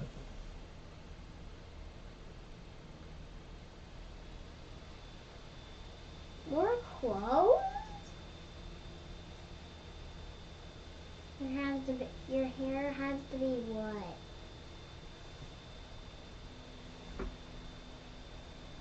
It worked all right. Not bad. Dad.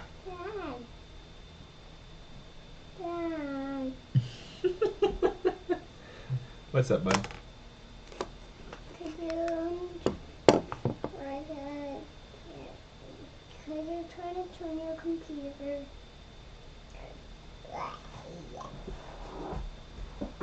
Here, come sit with me. Is Mini Steven coming to the summit? Maybe, but probably not. What did you say? I said you're probably not going to come to the ZBrush summit with me. Me? Yep. But I want to come. We'll see. Yummy dragon.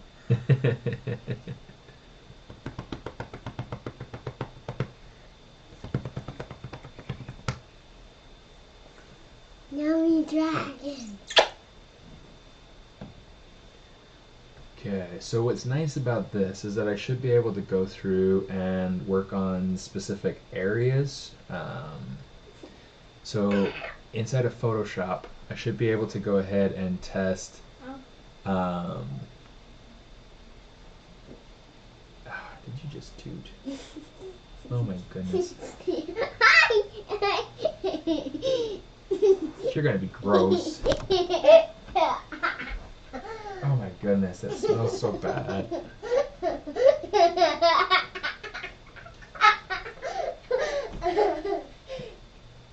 Ça pue. Ça pue le beurre de cacahuète.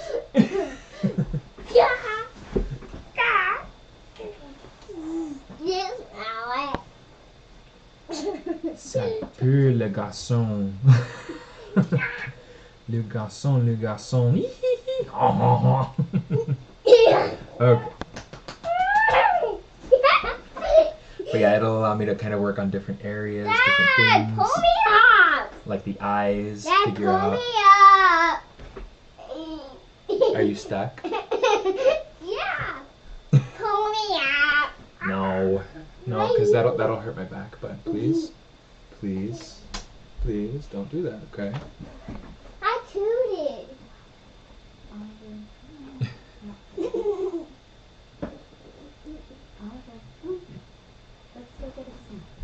What are we gonna do? We're gonna have lunch in a few minutes.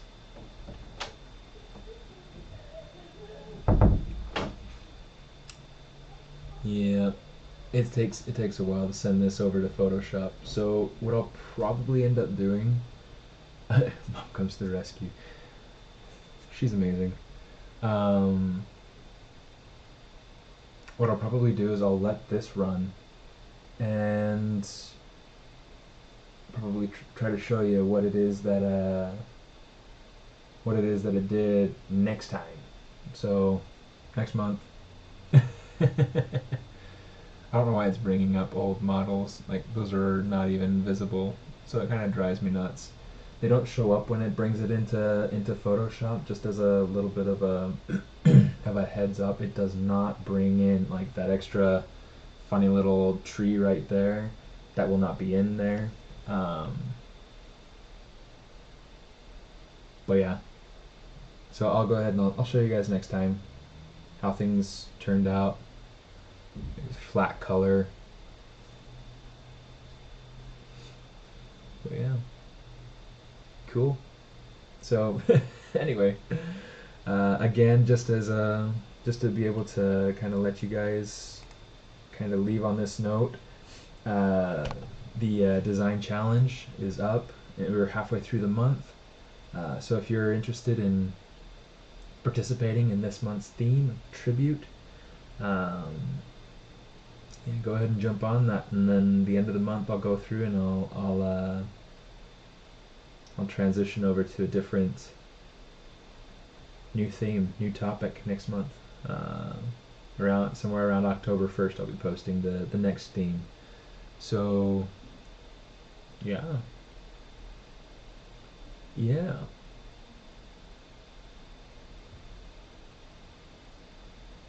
That's it. So yeah, feel free to join the Facebook group. You can find it at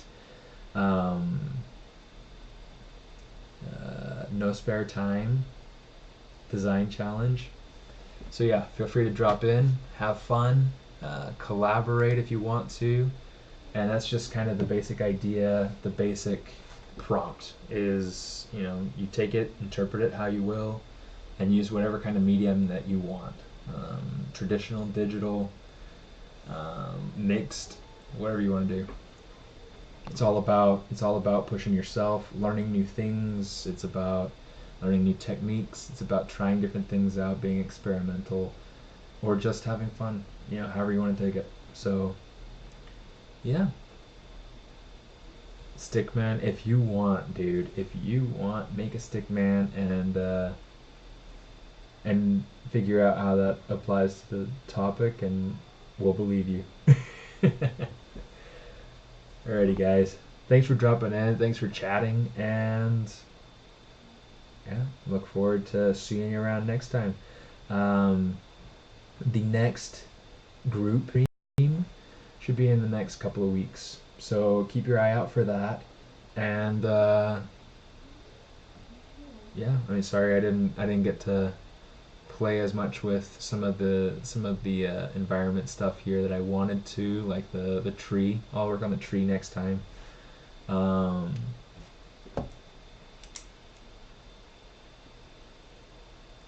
Write it down so that I can play with it some, so I can remember. All right, guys. Yeah, and then if you're interested in signing up for my newsletter, head over to SMARRTIST.com. You can see the link over there in the middle. It's right along the bottom in the middle. Ooh, it's rendering. Yeah, go to SMARRTIST.com, sign up for the newsletter, and I'll send out different announcements about products, tutorials, stream news. I'll put out all sorts of different things, events that I'll be attending, everything. Oh no!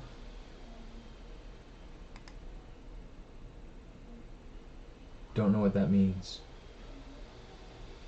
Probably means that it's stopped. Oh well, I'll figure it out some other time, and then I'll show you guys next time. So yeah, anyway, thanks for tuning in, and I'll see you around. Bye.